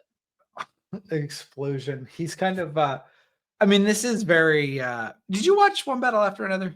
I haven't seen it. I'm seeing it tomorrow. That's why I wanted to record this podcast now. Let's Patreon. We'll have a quick review because I would love to discuss. But. Yeah, the Discord members could sit through 10 minutes of us talking about a movie without killing themselves. Sure. I think people are gonna like it. It's I think it's one of the big. I think it's like probably the first big award season movie of the year. Like I feel like excellent casting. Like he's a bad guy and a stupid guy, but Sean Penn undeniably in his bag in this movie. I watched Boogie Nights for the first time this past weekend. Actually, I had never seen that before. I still haven't seen that. I watched Inherent Vice when I was way younger and more stupid, and I hated it. And I think if I went back and watched it now, I'd probably like it more. But that's like the only that's like the only Paul Thomas Anderson movie. You've never seen There Will Be Blood? Never seen There Will Be Blood. Punch Drunk Love. You've never seen that? Never seen Punch Drunk Love. Never seen what are some of The Master? I've never seen The Master. I would like to see The Master because I am a Hoffman guy. I do love Big Dog. But, it feels like it when he. I did see Phantom Thread and I enjoyed Phantom Thread. I've never seen that. It felt like before everyone hated Kanye, and when Kanye dropped an album and it was like it's time to rank it's time for your government mandated Kanye ranking albums session. That's what it felt like with this Paul Thomas Anderson movie, where everyone was going back and revisiting all of his old stuff and then ranking it. Yeah. So I wanted to go rewatch Boogie Nights. Very good movie. I immediately picked up on the fact that I was like, he is clearly a Scorsese stan because this is basically Goodfellas to a T in terms of structure. And then I looked it up afterwards, and they said that he watched that movie like once a week while they were making Boogie Nights, and it is very, very similar. It's a good movie though, very amazing cast, great acting, good cinematography. Yeah, well, let's just say, yeah. Let's just say, yeah. And then we'll follow back up on Thursday. So yeah, so you want to do 50, or do you went up to? We're at 50. I said right? Jared Allen 51, Isaiah Hartenstein 50. It's funny you had Jared Allen 51, I had him 52. I thought I'm laughing at, like, we have these giant 20-point swings, and then Trill and I did not talk about this at all. Like, No, we didn't. Completely blind. Yeah. So you had Hartenstein in the 70s, you said? Yeah. A year ago, if we did this exercise, you would have had Hartenstein in the 50s. I would have had him in the 70s. Yes. 100%. Yes. Yeah. Yep.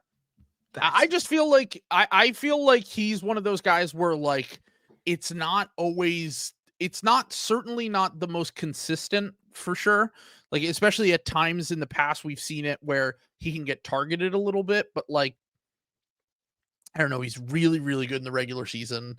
And then in the playoffs, like, he was a starter on a championship team. Now, did they changed the lineup at one point and they moved him to the bench, but, like, I don't know. I just think that he's very clearly one of the 50 or 60 best players in the NBA. Like, maybe I'm overrating him because of the fact that, like, he's been on really good teams the last few years, but I think he's been a big part of that. And, like, the center, like, big thing, I didn't really take too much into account there, just because I felt like with certain players that are, like, obviously there are certain wings that I put below him that you probably would be like, it's just harder to get this wing, whether it's, even if it's a flawed player like Tumani Kamara, or I don't know, someone else that I named here. Yeah. I just think that, like, having a really good quality top 10 or 15 center in the NBA is still something that's incredibly valuable. And he's clearly in that bucket, would start for a large majority of teams. All right. Next up, Draymond, 49. Miles Turner, 48. Lauri Markkanen, 47. Jalen Johnson, 46. Mikal Bridges, 45. So funny. It's so funny. I'm just remarking on how good. I had Caruso 50. I know you didn't rank him, but LaMelo Ball I put here at 49. Lauri Markkanen I had 48. I had Jalen Suggs 47, and then everybody in chat, get ready, Chet Holmgren 46.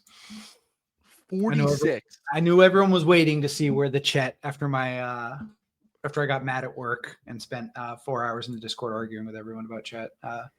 But 46 is where we landed on Chet. I can't wait to see who you had ahead of him. All right, so who was your 45? De'Aaron Fox. Okay, yeah, that's fine. Yeah. I have him a little bit higher, but I have Chet not significantly higher, but I have him higher. Yeah. Next up, this one I might have overshot a little bit now that I'm looking at it, but I had Cam Johnson 44. That's pretty high. It's pretty high. I think we're going to feel different about Cam Johnson after this season with the Nuggets. Like, I've always been a Cam Johnson guy. Now, maybe you're right. Maybe the defense and the rebounding exposes itself on a really good team, and it's just like, man, you can't. But, like, my thing with Cam Johnson, I've always liked him as, like, a fourth guy on a team. And then this past season, he showed that he can do more with the ball. And I was like, okay, so if he can do a little bit with the ball, and he's going to be running dribble handoffs with Jokic next year. Yeah. I feel really good about what Cam Johnson, like, I think that he could take them from being, like, they've always kind of sneaky, like, they've always been a great, anytime Jokic is on the court, they're always obviously a great team and a great offensive team. Yeah. But I feel like he might be able to take them to another level offensively, that, like, if we talk about, like, trades that, like, make you view someone differently when you zoom out, right? Like Derek White to the Celtics, Aaron Gordon to the Nuggets the first time around, Andrew Wiggins to the Warriors. This one isn't quite on that level because we already know Cam Johnson is a good player. But I feel like if we're having this conversation a year from now, I feel like he could be the one that benefits the most of anyone on this list from the new context that he's going to. Like, I just feel very strongly that maybe I put him a little bit high on here, but, like, Cam Johnson's going to have, like, a baller year next year for them, and they could realistically win the NBA finals. And then, like, all right, he's the fourth best player on a championship team, and he's already had moments and times in the NBA where he's been really good. So Yeah, I had so I had Cam Johnson 44. I had Caruso 43. Okay. I had Sabonis 42. That's probably our biggest difference. That's definitely our biggest difference. I had him You had him in like the 80s or 90s, right? Yeah, I'm trying to find him. He was the biggest faller versus the ESPN list. 63. I had him 63. There's 34 on their Bozo list. He doesn't do anything. He doesn't do anything. He doesn't do anything. He doesn't do anything. One of the fakest All NBA players we've ever had. I agree with that, but I'm also putting him at 44. I'm not putting him close to All NBA range. You put that to me. That's overvaluing. It's just overvaluing. Like he can't be a part of a winning team or a championship team or whatever. And like, yeah, you're probably not winning a playoff series with him. We've talked about that before, but like there is at least a level of competency that he gives you. I'm just gonna say I forgot to shout it out on our last podcast, but I did go on Jack's podcast. Shout out to Jack Cronchwell. Why am I forgetting the name of it? Drop Step. Yeah, Drop Step podcast. Thank you. And we had a really fun thing where he was like taking teams in the middle, and he was saying like he was giving me like scenarios where like if this player made like this improvement, and this improvement, like at what point would you lock in those improvements for those players that are already on your team rather than wanting a top 5 pick? And he talked about Sabonis like hitting threes and doing all this other stuff. And rather than being like, oh, Sabonis will like be a good player now, my thought was, oh, he'll have trade value now and I can trade him. Like it never occurred to me at any point in time to like keep Sabonis. Like it was purely all about trade value. Well, the funny thing with Sabonis is that he doesn't take a ton, but he actually has made his threes over the last few years. Yeah, he just doesn't really take them that much for it to matter all that much. But like he took 2 threes a game last year. He made 41%. The year before he made like 37%. Like he's not a stretch big by any means. I mean, Sabonis, if you have Sabonis on your team, he is limiting what you can do about building around him for sure. I'm not arguing against that, but I do think that there is. Now, look, could he be somewhere in the 40 to 70 range? Sure. But I ended up having him this high just because, like, he is truly an elite rebounder. He's going to give you a sense of competency. He's a good passer, and he can score from, like, the elbow in. The problem with Sabonis is we all know. It's just, like, you're never going to win anything with Sabonis, probably not even a playoff series. Like, they basically built the perfect kind of offense around him 3 years ago, and they still lost in the first round. Like there's not a ton of argument for that. And maybe I'm overrating him just because of the fact that like he establishes like a decent floor for you. But he still is like he's made all-star teams, even if you think they're Mickey. I do think that All NBA was a little bit Mickey. And I think that he's also been a little bit of a sin eater for them for the Tyrese Halliburton trade, even though like, what the fuck is he going to do? Like you're never, when you get traded for a beloved player that the team drafted and that player becomes like as good as Halliburton has, there's just no winning in that situation. Yeah. Like you're just going to be the symbol of the reason why the team might not be potentially as good as they possibly could be. And I do feel like that's part of the reason why he gets dragged down a little bit. I will say something that could have helped him was getting any rebound at any point in time against a Warriors team that had like 5 guys under 6'7" in that playoff series. Is just that is one thing I think he could have done at some point in time. All right.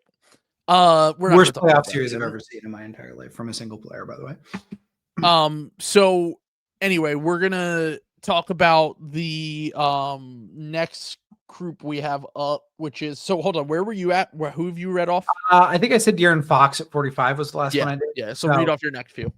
Again, we've talked about how weird this is, and I know you don't have it, but I had Zion at 44, just because I didn't know. Okay, this next guy was the one I had the single player I had the hardest time with non-injury division. I mean, he has been injured, but this is non-injury just because he's such a weirdo. I had Jamal Murray 43.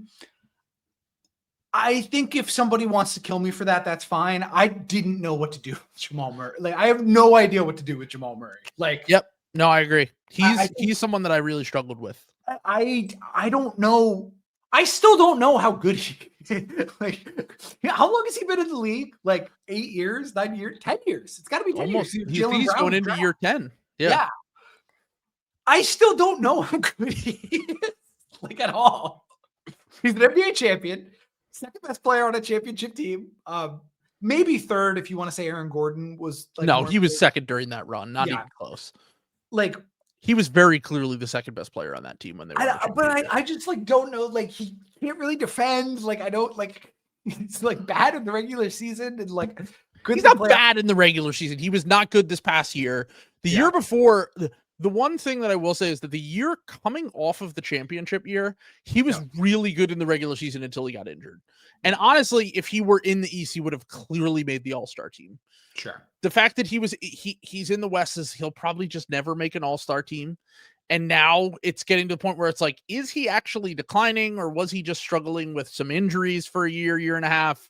I mean, in the playoffs, even when I was taking L's during the playoffs for saying playoff Jamal isn't real after they won the championship. And then he just kept hitting these game-winning shots. Yeah. But if you zoom out a little bit with him, like the playoff numbers have not been great the last 2 years. Like he's hit big shots, but like he's been very underwhelming for them in the playoffs since they won the championship. And regular season, he's always been inconsistent. And he's someone who I had a little bit higher, but a year from now, I could see it going in the other direction. I could see it going either direction where it's like, Jamal's back and he's clearly one of the 30, 35 best players in the NBA. And I could see it going the other direction where it's like, man, maybe the best of his career is behind him. And he's just like, in the 40s, 50s, 60s. Yeah. I wanted to remark on him because he by far I spent the most time on him where I was like, I don't fucking because I still don't know. And it's very rare that we have a player who's played as much as he has in big spots in like playoff things. And I still don't know how good he is. I don't have an opinion on Jamal Murray. I don't know if he's good. I don't know if he's bad. He is the ultimate we have to overreact in both directions player. Yeah. Where it's like he's either literally a god or he's like, I don't know, CJ McCollum with better marketing. Yeah, seriously. CJ McCollum playing off Jokic. Anyway, I had him 43. 42, I had my beautiful, smooch him on the forehead, my beautiful young man, Trey Murphy. 41, Draymond Green, and 40, Darius Garland. So the Trey Murphy thing, I had him much lower than I anticipated. I had him at 55 on my list. Yeah. The defense and the rebounding for him is the big, to me, he's a very similar player to Cam Johnson, but Cam's just done it for longer. So I had Cam a little bit higher. I would like to see him continue to grow with the ball on offense as a passer playmaker. And then also on top of that, I would like to see him get better as early in his career, he was a really good finisher. And as he's had the ball more, he's gotten a little bit worse at that, which you would expect. But I would like to see the defense and the rebounding really take another step before I'm putting him that high. But maybe you put him on a team and he's in the Mikal Bridges role, and I feel differently about him. The lack of an in-between game is really the thing with him for me. What is his role on a team? Where is he just I'm going to take a ton of deep shots and occasionally I can score? Or is he someone who actually can grow his game to the point where it's he can get you mid-range buckets, he can play make a little bit, and he's not just I don't want to call him a ball stopper because I don't think he's a full-on ball stopper, but I would just like to see him take a little bit more growth. He's had times and stretches where he's been absolutely awesome though. Yeah. I'm betting on him just because he's got one of the most insane team contexts where just everything is crazy every year. And it'll get better this year. Well, he's also in a weird spot because it's they're we will never trade him in 100 years. And it's yeah, I mean, you got a wing who can shoot the shit out of the ball. You don't want to trade that player, but also what are you going to do with him on that team? Are you just going to continue to be mid or bad and kind of just waste most of his career? Because that's just what's going to be the story of Trey Murphy. I mean, I guess they've done it with other players. It's not the first time they've done that, Yeah. It's tough. Yeah. Yeah. Okay, so did you have Draymond yet? Did you list? I had Draymond at 49. Okay, yep. It's about, I think anywhere in this range is fine for Draymond. Draymond's also another guy. Where would you have Draymond at 40? 41. 41. Draymond's another one of those guys where like in the playoffs, I know that he's once again inconsistent, but like I know that he's just going to have games where he takes over on defense. Yep. And he did it in the Rocket series last year. And like if Steph and or Jimmy stayed healthy, we could be once again, like we're talking about all-time players here. So it's like you just need like to get them to the finish line, and then you might feel a little bit better. Like how many times has Draymond had like a quote unquote resurgence in his career? It's basically anytime their team has been good enough to get there. And then he just like has a game like he had in the finals in game 5 or 6, whenever that was, against the Celtics a few years ago. He has a series like he had moments in the Kings series a few years ago, the Rocket series this past year, and so this range is fine for him. I had Scotty Barnes at 41. This was a little mini tier of like, what do I do with these guys? Yeah. 42 Sabonis, 41 Scotty Barnes, 40 De'Aaron Fox. Where I was just like, could go either way, but also like kind of, shit or get off the pot time for these guys, where it's like, what are you as a player, and like, can you continue to grow and get better? And like, especially with Fox and Barnes, that like Barnes is at least going to have a little bit of competency around him, even if the team is like kind of a mess in terms of roster construction. And Fox is going to literally the best case scenario for him with this Spurs team. But he's already, I don't know if you saw the news seemingly came out today that I heard about this months ago and I talked about it. I don't know if I talked about it on the podcast. I talked about it in the Discord that I had heard that De'Aaron Fox might have like a grade 3 hamstring injury, like a tear. He's still not on the court. And this happened back in like July or August before he signed the extension. And now it's like he might miss the first week or 2 of the season. They said that they can probably expect him to miss like 4 or 5 games, a reporter said, from the Spurs. And like, I mean, we might be looking at like not a very good start to year 2 for De'Aaron Fox, a player who got traded at the last deadline and then lost Wemby and got hurt himself down the stretch. They had to do it.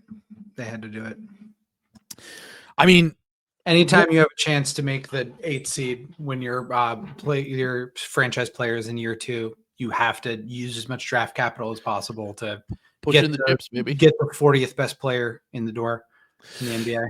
So the other thing that I had with that is like, what if Harper just comes out and he's like amazing?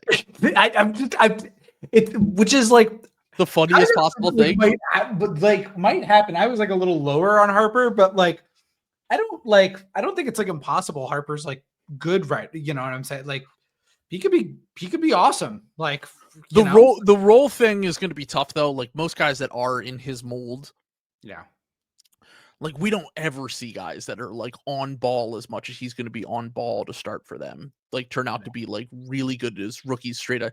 I mean, we've talked about it before. Even like the best ones struggle a little bit at the gate. Luka was like good.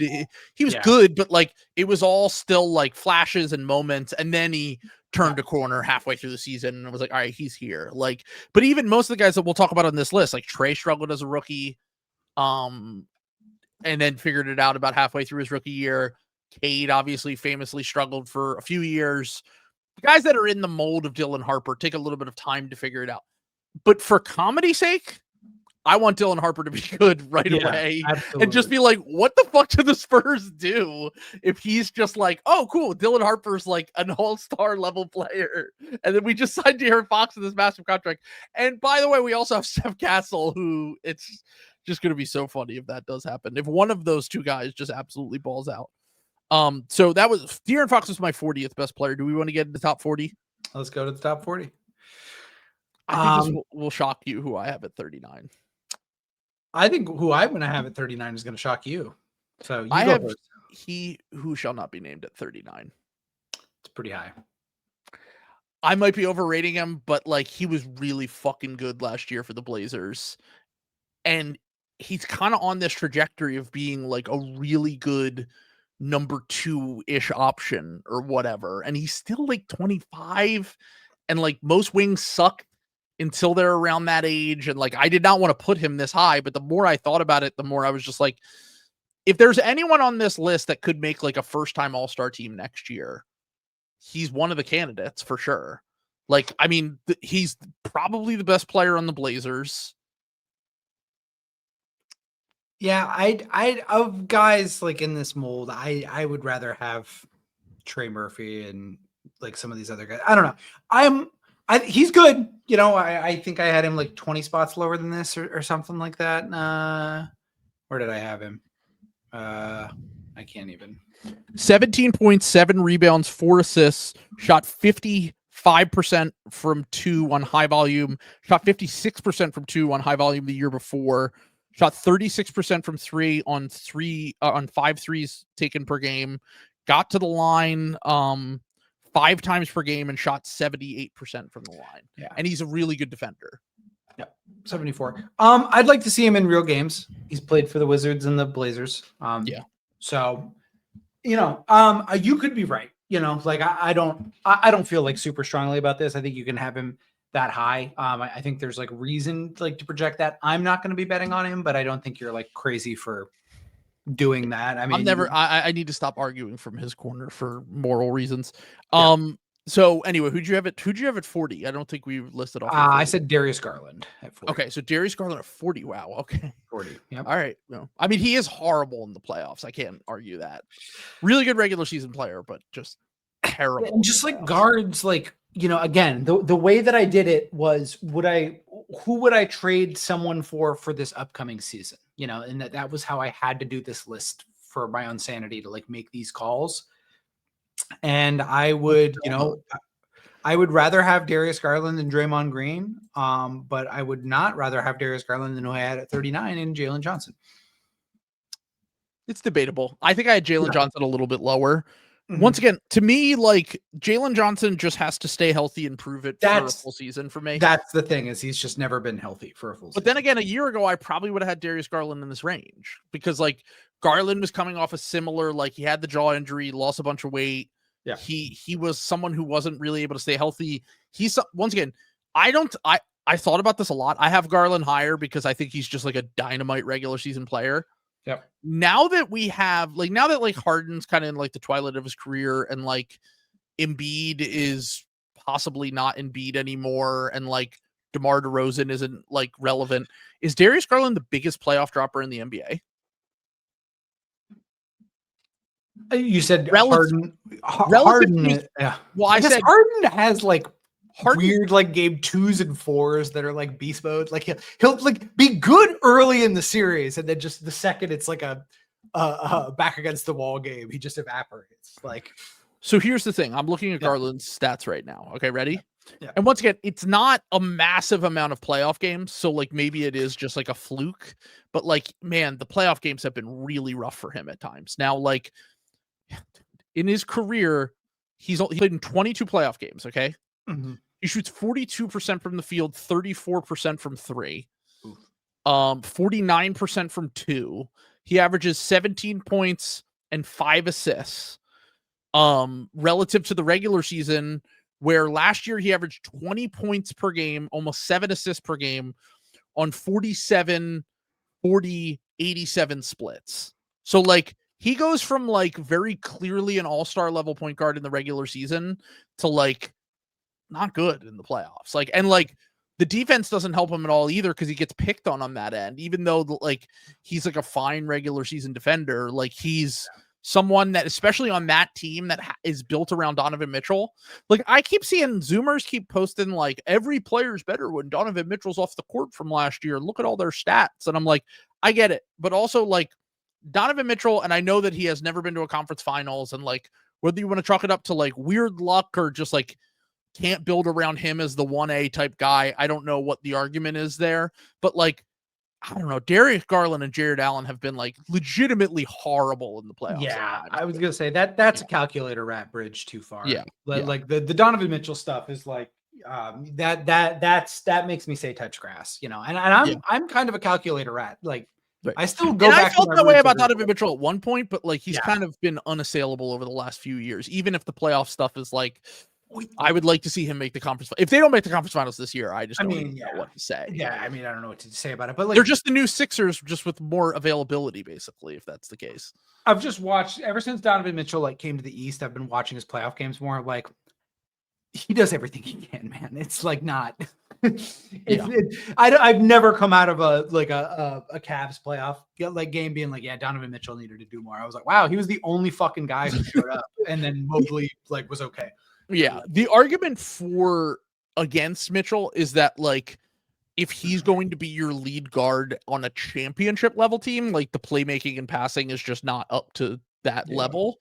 But also like I don't know how many guys reach that level. Like it's so few and far between that like legitimately are like number one options on championship level teams. Now maybe we'll feel different about that as we move into this era and like you're still clearly got to be one of the 5, 6, 7 best players in the NBA to win a championship. And Mitchell is very much, in my opinion, good enough to get to that point with maybe a different style built around him. But we'll see. Okay, so that was your 39th, right? 39, Jaylen Johnson. 40 is Darius Garland. Okay. This is probably the one where I got the most out over my skis, and it's the one I feel probably the least comfortable with on this whole list. I did have OG Anunoby at 38, which is I actually had him a little bit higher, but I've moved him around a few times. Yeah. It feels really high, and I keep looking at it, but then I'm like looking at everything else. I'm like, but he is like really good. Like, I don't. So that was 38 for you? That's 38. And then list off up to your 35. Okay. And then I had Zubac 37. Okay. I had Randall King Julius 36. Okay. And then I had Scam Fraudabayo 35. I dropped him. You had Scam at 35. Yeah, 35. Scam Fraudabayo. We're dropping him 14 spots. Incredible. Yep. Jesus Christ. All right. I had man. All right. So I had I knew Jonathan would be here. Randall too low. There we go. He pops in to say he heard it silent. Yeah. Doesn't say a goddamn thing forever. And then he pops in to say Randall is too low. Randall too low. Yeah. Yeah. All right. So I had Amen Thompson at 38. Okay. I had Desmond Bane at 37. Okay. I had OG Anunoby at 36, and I had Jamal Murray at 35. I think all really close. The guys we were pretty close in this range. It feels. Yeah, like. I was gonna say that's all like pretty close. I have Desmond and Amen are coming up in my next 5, so like it's very close. Yeah, So yeah, I will unfortunately have to break Jonathan's heart and say I had Julius Randle at 34. I had Zubac at 33, so I had Zubac even higher than you. A little higher, yeah. So this I actually ended up realizing after this, with this tier for me was like elite role players just above Julius. Yes. Where I had Julius Randle, then I had Zubac, Derek White, Aaron Gordon. So that was Derek White was 33 for Zubac, 32 for Derek White, 31 for Aaron Gordon. Well, we're pretty much in lockstep. So Scam Fraudabayo 35, Jaren Jackson Jr. 34. That's probably a little lower. That's that's a big difference for us. I had Jaren Jackson Jr. way high. Way high. Okay. Yeah. I had him a little. ESPN had him at 31, so I was like pretty close to that. I had Derek White at 33. I had Şengün at 32. I'm a little bit of a Şengün skeptic, but I had him at 32, and then I had Amen Thompson 31, and I had Desmond Bane 30. I did not expect you to have Desmond Bane at 30. I like him. I like him. I think he went to I mean, I had him once. A really good situation for him. I think he's gonna have a great season. I had him 37. Can I see it? I still need to see it on a really good team because I mean he had one of the greatest shooting series of all time. That one time that the Grizzlies were, and he is legitimately one of the 5 best shooters in the NBA. I think. I mean, there's pretty much no one that has the level of consistency other than like the greatest shooters of all time that are, and then him, like, and he might get there eventually, to be honest. But volume, range, he can do more with the ball than your average shooter. The defense is really the thing that I want to see him, and he's been put into perfect context for that. where, hey man, you only have to be the 5th defender on the court for this team. And that's the thing that I'm most excited about for him this upcoming season. It's kind of similar to Mikal Bridges with the Knicks, and obviously Mikal was a much more like decorated defender. And at one point was like a legit, like really good defender early in his career. But like when you get put in a situation where it's like, hey, we have OG Anunoby over here. Like you don't have to take the toughest assignment every single night. Like do what you do best. Bane is obviously on a much lower scale here where like he'll be taking like the 3rd, 4th, sometimes 5th options. And it's like, just don't be the worst defender on the court. That is the thing that could end up makes the offense viable for the Magic, but also is not taking much off the table defensively. That could end up, this could be the trade that we look back on. And once again, more established than these players when they got traded, but the trades that we always talk about that are like the difference between like a team being like a nice playoff team to like a legit contender. And I could definitely see that for sure. All right. So do we want to get into the top 30 now? Let's go to the top 30. Yeah. Okay. Mateo, skip over this part really quickly. Just Mateo and Bagborn. Wait. Did you have him lower than I did? I had Paulo Banchero at 30. Oh my God. I had him at 27 and I thought I was going to get yelled at. I've always been higher on Paulo. Like, I still think Paulo's going to be that guy. Just give me a full season of health. Do what he did in the playoffs again, and I will have him higher on the list. But like, once again, another guy that like kind of put up or shut up time with him, even though he's still 23. Like we discussed. I felt like such a calculator rat putting him here, but like you can't really go much higher than this, I feel like. Yeah, I mean, the guys that I had ahead of him, I had literally, this was my tier of kind of like, to me, these were like the make or break guy years, like we talked about with the make or break episode that we did. Yeah. I had Chet at 29. I know you had him much lower. I had Chet at 29. I had Şengün at 28, and I had Bam at 27. So you didn't rank Kristaps Porzingis, but you did rank Chet. Interesting. Flirting harassment. Sure. Okay. Chet played a full season. Porzingis never did that. Chet played all 82 games in a season. Once. And then what happened the other 2 seasons? No, it's not. There's certainly an argument against that. And like, once again, maybe I'm ranking him too high because of the fact that he's still one of the 3. I know that at times Caruso outplayed him in the playoffs, but like, if I'm ranking the best players on the team that just won the title, he's very clearly 3rd. At one point, I thought he was going to be 2. I thought I might have got a little bit out over my skis with him early in his career because I was like, he popped so much as a rookie. Yeah, I was gonna say after that first year he missed the year when he first played, he did look. That is the most that first game against the Cavs. I still remember it like it was yesterday. I was like, holy fuck, wait, he's good actually. So I do remember that. Yeah. Honestly, this tier is kind of interchangeable to me. Like I could see any of these guys higher on my list next year, and I could see most of them in this range next year. Like that's it. Once again, I said it is make or break in terms of what their career is long term. But I still think that they're very clearly some of the 30, 35 best players in the NBA right now with potential to get even better. Bam's kind of is who he is. But Şengün, I had this tier of Şengün, Chet, and Paulo specifically. Like afterwards, I looked at it and I was like, yeah, these are the guys that I feel that way about. Okay. All right. What is your 30 through? I think I read up to 27.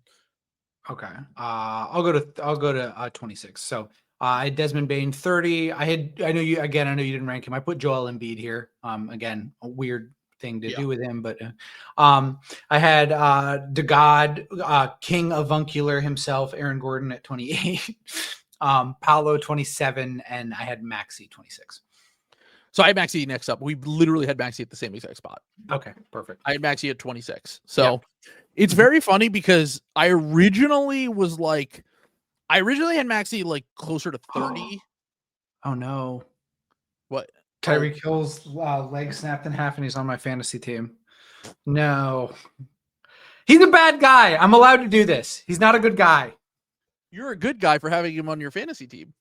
Okay, well, we didn't have to point that out. We didn't have to point that out. If we're going through the list of morals here, I'm just if you're playing fantasy football, you have to throw all morals out. Yeah, I was gonna say, like, unfortunately, there is no moral consumption under fantasy football. I tried to bench him week 2 because Keon Coleman had a big week 1. I was like, well, maybe I'll be rewarded for benching Tyreek because he's a bad guy. And then he had like 15 points and Keon Coleman had like 2. That's incredible moral calculus that you've done. Wow. Yes, I did draft him, and yes, he is on my team. I did the worst of all Maybe worlds. I get rewarded. He's on my team, didn't score points for me. And yeah, I killed it. Anyway, all right, I'm gonna leave. I'm gonna edit. I wish Tyreek a speedy recovery, and that while he's recovering, he does a lot of meditating on rectification and taking steps to being a better person. Perfect. We'd love to hear it. Probably because I drafted him on my fantasy team, and that's probably what set him down the path of trying to be a better man. You should take personal responsibility for that. I don't know if I want to sight unseen take personal responsibility for all of Tyreek Hill's future behavior. I have to say, yes, no, that's generally not a good idea. I don't think I'm going to do that, but I'm hoping that this encourages him to turn over a new leaf. All right, he does recover. I don't want anyone to get hurt, even the bad guys. So, well, I mean, we had this conversation about an NBA player once, and you made me feel like an asshole about it. So anyway, well, I hope the pain forces him to being a better person. Yes. Yeah. All right. So we both had Maxey at 26. Yes. Once again, we've talked about Maxey so much this offseason. It's kind of the fringe, like this is a very career defining year for him, I think, this upcoming season. 25, I had Darius Garland. Okay. 24, I had Trae Young. But yeah, I knew you were gonna have him way high. No, I didn't. I had him 25. I'm laughing at us. I'm laughing at us being in lockstep again. Okay. Yeah. 24, I had Trae Young. 23, I had Kawhi Leonard. Once again, I swear to God, I had Kawhi Leonard 24. Okay, so I am realizing the hypocrisy of me not ranking certain players and then ranking Kawhi Leonard, and especially putting him this high. Yeah. But Kawhi did play a surprising amount of games last year and was actually healthy for a full playoff series for the first time in forever. Now, me not ranking Porzingis doesn't really make any sense because he also had, once he was healthy last year, he was healthy, physically healthy, but possibly. Did you see the tweet today where he was at media day and he was like, yeah, I still don't know what I have. Dude, I was straight up Patrick Bateman reading that tweet, dude. Like he's like a fucking killer, dude.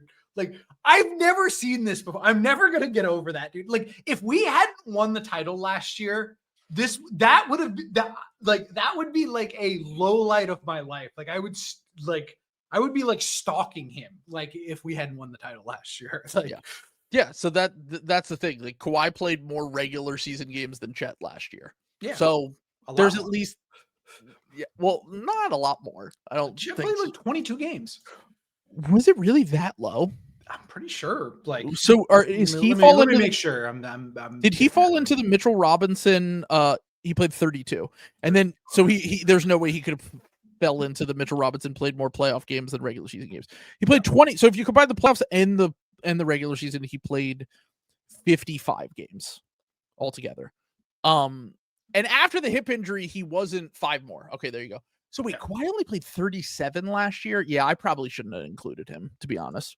If I'm really not holding my standard here, if I'm like, but I do. It does seem like Kawhi might just be not fine. I don't want to say fine because are we sure he's also going to be at the NBA? He's the fucking Overton window, like NBA player, where like he's been doing this for so long that we expect it. Like, you know what I'm saying? Yeah. Like it really is like a flirting harassment thing where it's like other guys miss games. We're like, fuck him. And like Kawhi plays 37 games. It's like, wow, he was like healthy for like 60 games last year. Because we that's how it feels. It was the year before where he played like 50 something games. And I was like, good for Kawhi, man. Like I was like, he did get hurt in the playoffs again. Dude, So he's once so beast.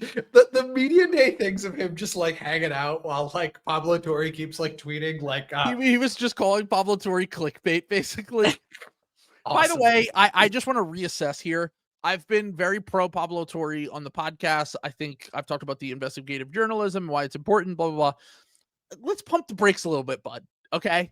Saying that this is the most important thing that's ever happened for Adam Silver as the commissioner is batshit fucking No, that's insane. crazy. That is like That's smelling your own farts on another fucking level, dude. And it's owner was saying the N-word on tape, dude, and he dude, was the commissioner. bubble. Not Yeah. only COVID happening, him choosing to shut down the league first, then bringing basketball back, and then potentially having to shut it down again because of the Black Lives Matter protests and everything that was happening with the civil unrest. Obama had to like strike break for them. Yeah, like he had to come in and go Pinkerton mode, you know. yeah. So Get back to work. if you like your three, you can keep it. If you want to like your 3-point line, you can keep it. not a good time to not have health insurance. Just say that. A lot of folks need to watch the NBA. We need a welcome to. I will say, the bubble did legitimately save and change my life. Yeah, I was unemployed at the time because I had gotten laid off, so Yeah. I was like, I needed something to cling on to. Obviously, would prefer them to just do probably the right thing in that scenario. But when it restarted, I was like, I have a will to live again. When it restarted in like June or July, whenever that was. Yeah. But I was going on the weirdest during the Raptors series. I was going on the weirdest date in the history of dates in Boston, where like everything was like half open, but it was like outdoor seating only. right, and you had to like probably like sit like far away from each other. Yeah. Like masking, and then we're like trying to like walk around and have like a cool like get to know each other thing, and there's just like the Boston PDs doing like police drills on the commons. And I was like, awesome. This is awesome, dude. You're 6 feet. What did you say? You're 6 feet away from each other the whole time? Yeah, exactly. It was tough. That is like people always say, "Oh, it was the last chopper out of Saigon." As someone who missed the last chopper out of Saigon, yes. Like if you were in a relationship before COVID, yes, you got the last chopper out of Saigon. It's over. Good to know. It's over Yeah, for me. they were doing what we think are mind control experiments in our neighborhood. Every few hours we would just hear an explosion happen, and they were like, oh no, it's something I can't even remember what the thing they said. Oh, they said people were trying to blow up ATMs with dynamite, and I was like how many ATMs do I have in my neighborhood? What are you implying here? Like, why do Trill opens up the window? Good evening, Gaffum. It's money that comes out and money that goes in. Let's find out. Batman's pin. Yeah. You better get used to these tactics, is all I'm saying. The dark future we're going down the road of right now. Jesus Christ. Yeah. Oh, yeah. That was a very, very weird time, and it will forever now will just be a weird time. So anyway. Did you went to 20 or 21? I didn't know. I went up to I named Kawhi at 23, which I Okay. shouldn't have included him, but whatever, fuck it. Yeah. And then I had Harden at 22. I had Franz at 21, and I had Karl Anthony Towns at 20. This is so we're getting like very close now. Okay, so say yours. So I had Trae Young at 25, Okay. Kawhi at 24. I had Franz at 23. Okay. This is the one that's different. I had the big dog Cooper Flag at 22. No, He hasn't played a game in the NBA. Aura. And then James Harden 21. In what world is Cooper Flag going to be better than Franz Wagner? I mean, the best case scenario for him right now is current Franz Wagner in like 2 years. I feel like he's going to be a better shooter than how is he? How on earth is he going to shoot 30% from three? Gee, I don't know. You're ridiculous. Yeah. So all right, who was your 20? 20. No. 30. 20 was okay. I didn't read 20. I said 21 was James Harden. I'll just do my next 5 then. I had 20 Anthony Davis, 19 Karl Anthony Towns, 18 Evan Mobley, 17 Jaylen Brown, and 16 Cade Cunningham. Look at us, both of us having Cade Cunningham in our top 20. Who would have thought? Who'd have thought? Who would have Not thought? me. Not me. Definitely not. We are fully Paul Rudd on hot ones right now. Okay, so Karl Anthony Towns at 20. I had Cade at 19, Siakam at 18, LeBron at 17.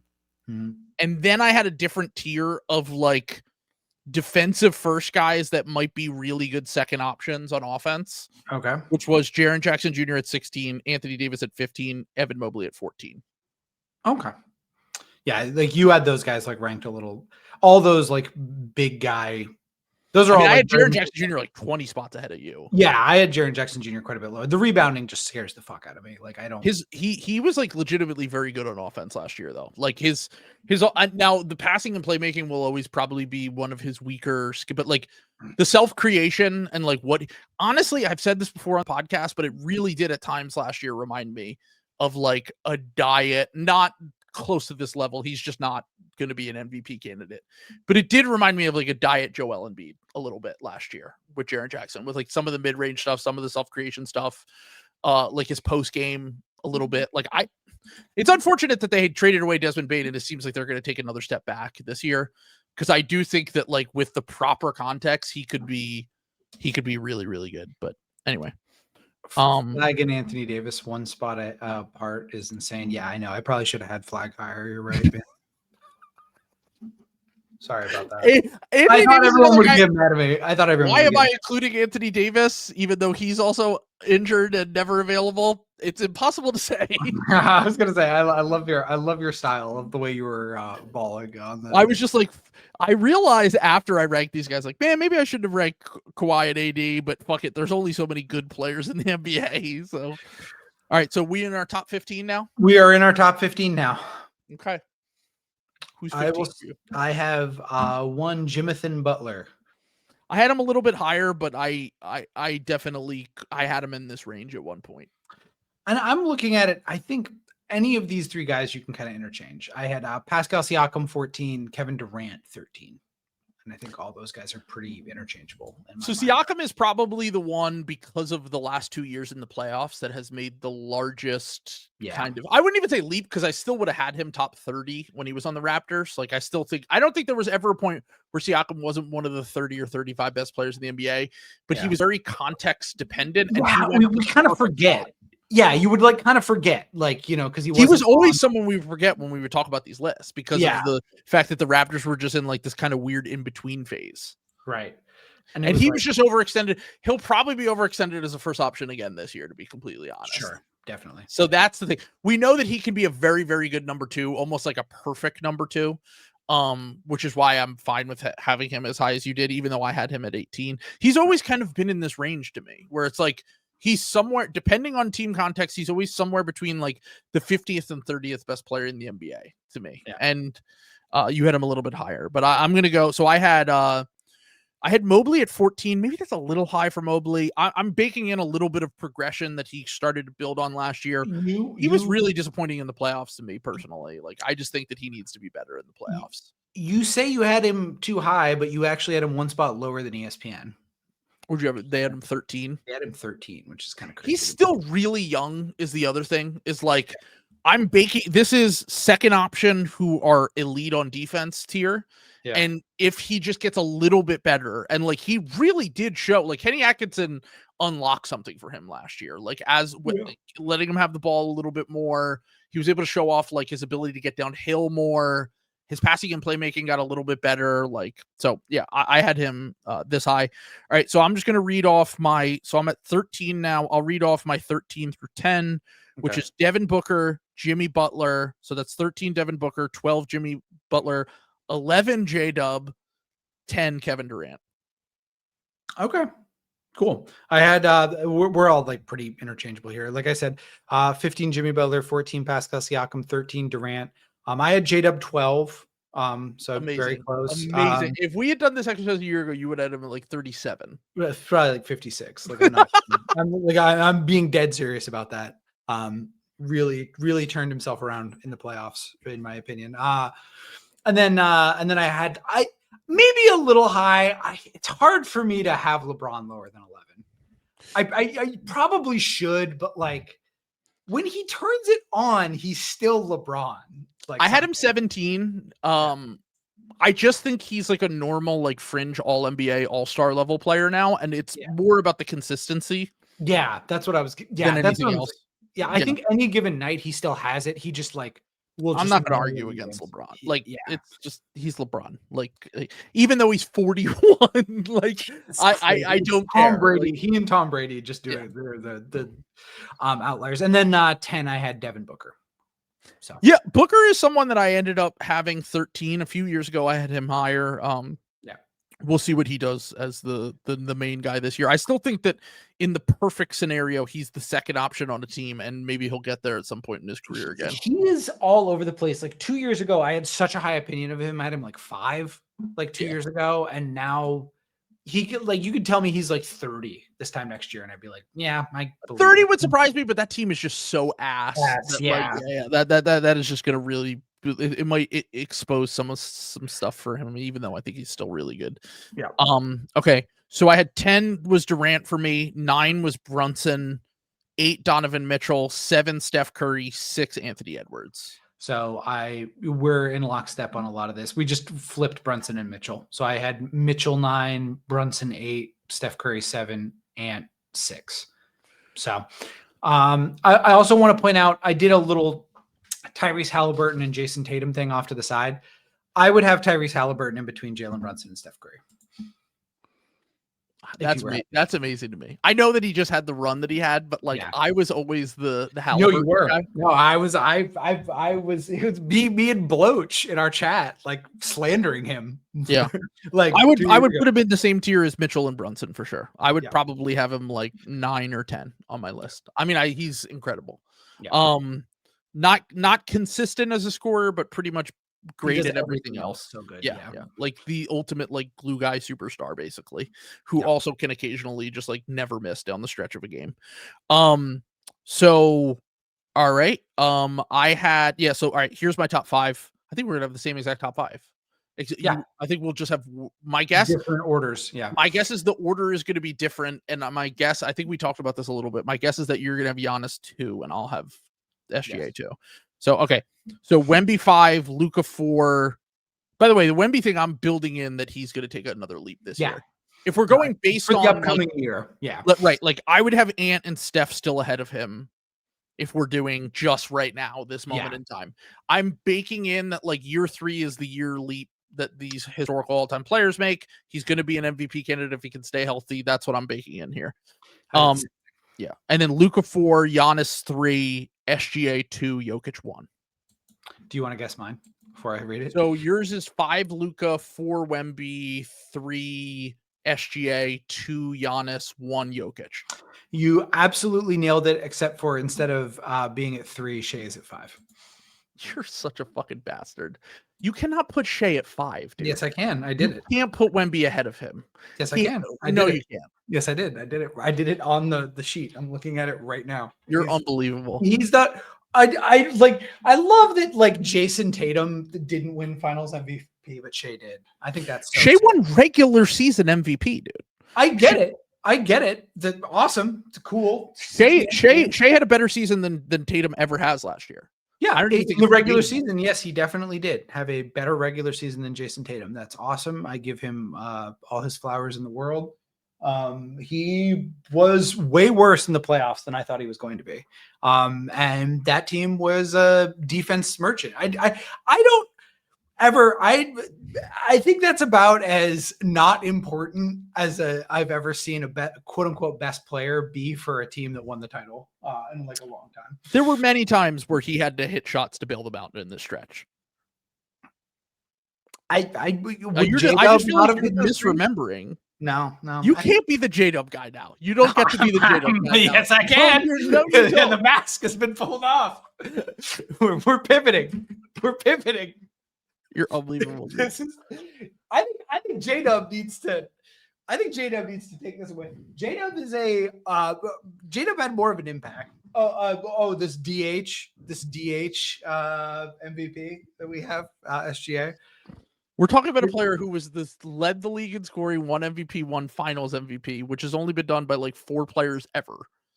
Yeah, because everyone, all the media were so like hard up to give it to him. Now that he's gotten like his MVP, everyone's going to be like trying to give it to Ant or like anoint Wemby.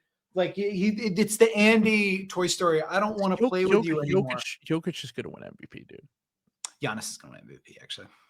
I mean, he certainly has a shot. It's just I don't know how good the Bucks are going to be. They're not going to be good, but he's going to be amazing, and everyone's going to feel Jokic bad. had one of those seasons. Yeah. Jokic and Russ are the 2 guys that have won MVPs as a non-top 4 seed. Well, and everyone like loves rewarding guys for like not leaving now. Like, you know what I'm saying? Like, you know what I'm saying? Like, did you see his quote? No. What's the quote? So first off, he didn't go because he has COVID right now. I have COVID. I have COVID. He hit the blowjob button too hard. So he didn't go to the Bucks media day or whatever it was because he has COVID, which hopefully he's in Greece still apparently. So wow. Hopefully he's fine. But he ended up saying there was a conversation that one of the owners had about like how Giannis wanted to remain committed to the team and how he wanted to try to win a second championship there and how he wants to see this thing through, which I think we all kind of just like chalked up to like, yeah, that very obviously happened. Right. And then they asked Giannis about it and he was like, I don't recall this conversation. That's amazing. Let's go. Let's go. And I don't really understand this because maybe it was just ESPN spinning it this way because they tend to do this because of the psychosis about like Giannis. And we were going on 6 years of them trying to get him out of Milwaukee, right? But like, remember at one point Shams was like he's exploring his options.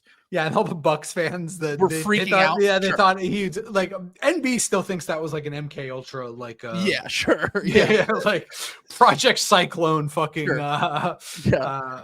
CIA ops. James is going Mossad mode. Yeah. But the thing about that was that Jamal Collier, who also reports for them, apparently said, I only saw the Jamal Collier clip to be clear to Bucks fans here, but Jamal Collier was like, Giannis confirmed that he did explore his options to see where he could go and potentially win a second championship, which confirmed quote unquote Shams reporting, but Giannis was also throwing shots at Woj showing shots at Shams saying I miss Woj and stuff during the summer. So I kind of thought that Shams was full of shit, to be honest with you. He doesn't really, I always feel like it never really goes when those big national guys do reporting. I had to like learn this lesson the hard way. And they like double and triple down on it. Yeah. They're like, they don't usually like make stuff up out of like whole cloth. You know what I'm saying? They'll make stuff up when it's like agendas. That's what I say. They'll make stuff up when it's like owner stuff, like when it's like I don't know, Steve Ballmer donated $2 billion to women in entrepreneurship so they could learn how to, like, that's the bullshit. Like Matt Ishbia saved a child from a burning car and picked up his pinned parent under the car with superhuman strength. Matt Ishbia said, "This is what happens when you don't have HR departments. You get strong enough to pick up a car." But no, you are right that it's generally speaking, it doesn't feel like they go too outside of the like. Once again, I never thought once Giannis didn't ask out, like I was just like, all right, he would have asked out by this point. Like I thought Shams was stretching it as far as he could. He was wringing the story dry essentially. But I don't think that there was completely zero truth to the fact that Giannis might have looked around and been like, all right, what are we doing here? And then they did the Miles Turner thing, and he's like, all right, let's give this a shot. Like if this works and I can like win MVP next year, then maybe I will hang around and just retire here as a Buck because I've wanted to do that my whole career. If they win like 45 games next year and he's like 30, like 9-9, he's got a chance to do a crazy stat pad season. Yeah, where he can just like he can average like 33 points, 7 assists, and like 12 rebounds, and like. Yeah, no, he definitely has a good chance. I would say I would be shocked if it's anyone but Jokic or Giannis. Yes, agreed. Because SGA is now like you've won the title, You got it. You have to go. He's up he's level exited usually. the cool zone. He's exited Yeah. the cool zone. And then Wemby, like I like him as like a runner-up type guy, but I just can't see that team being good enough. Luka's the wild card, but Luka's the wild card every year. I mean, I do worry about like Lakers state media. Like, Sure. we love Harrison, but like, would Harrison kill us? To like bring in the answer is yes. Yeah, he would. Yeah, Harrison.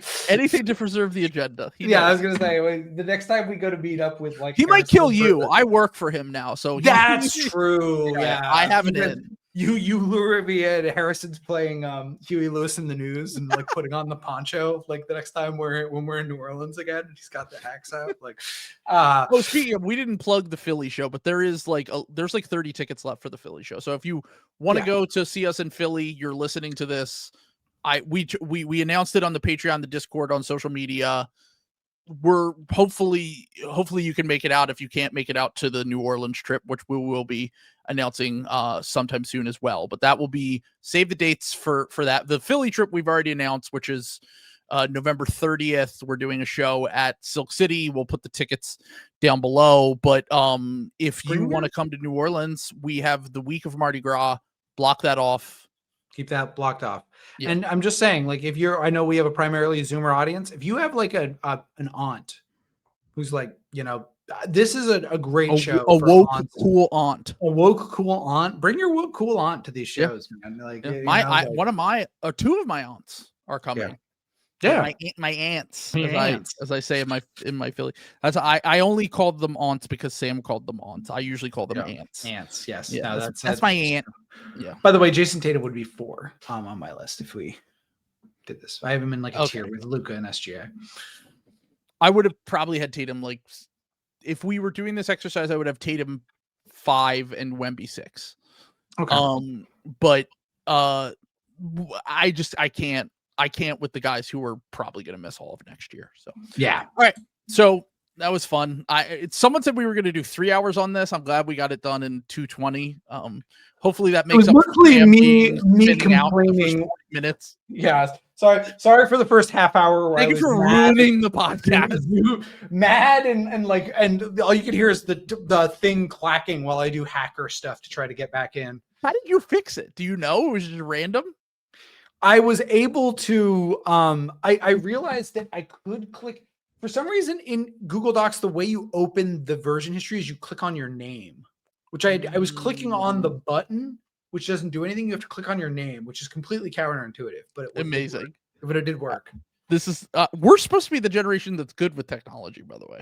Not me. I'm dying. I got gray hair. I'm 36 in 2 weeks. Like I'm fucked, man. I'm out of here, man. Well, we'll give you some time off so you can reflect. No, I need to stay up on my grind. The seasons are almost here. Let's go, baby. We're right around the corner. There. I can't wait to watch games for the first 3 weeks and then chill out until the play. Amazing. Also, it's 2 a week until that point. Also, just quick last final thing here. Yeah. If you want us to come where you are, New York, Boston, I've gotten a few people asking for us to come there and do shows. Tell people about the show. We're not big enough to go to other cities right now. Like, we can sell out in Philly. We might be able to get some people to go to New Orleans with us on a trip, because that's like an experience, right? Right. If you live in New York or Boston and you want us to do a live show, fucking tell people about the podcast, because it's starting to blow up a little bit. Let's get us to the next level, and we'll do a YKB tour eventually. Yeah, and I will be there. Tell your aunts. Again, more aunts on the way in, man. That's the path. Woke aunts for YKB. Absolutely. They'll be our groupies, like Kate Hudson and Almost Famous. All right. Yes. Peace.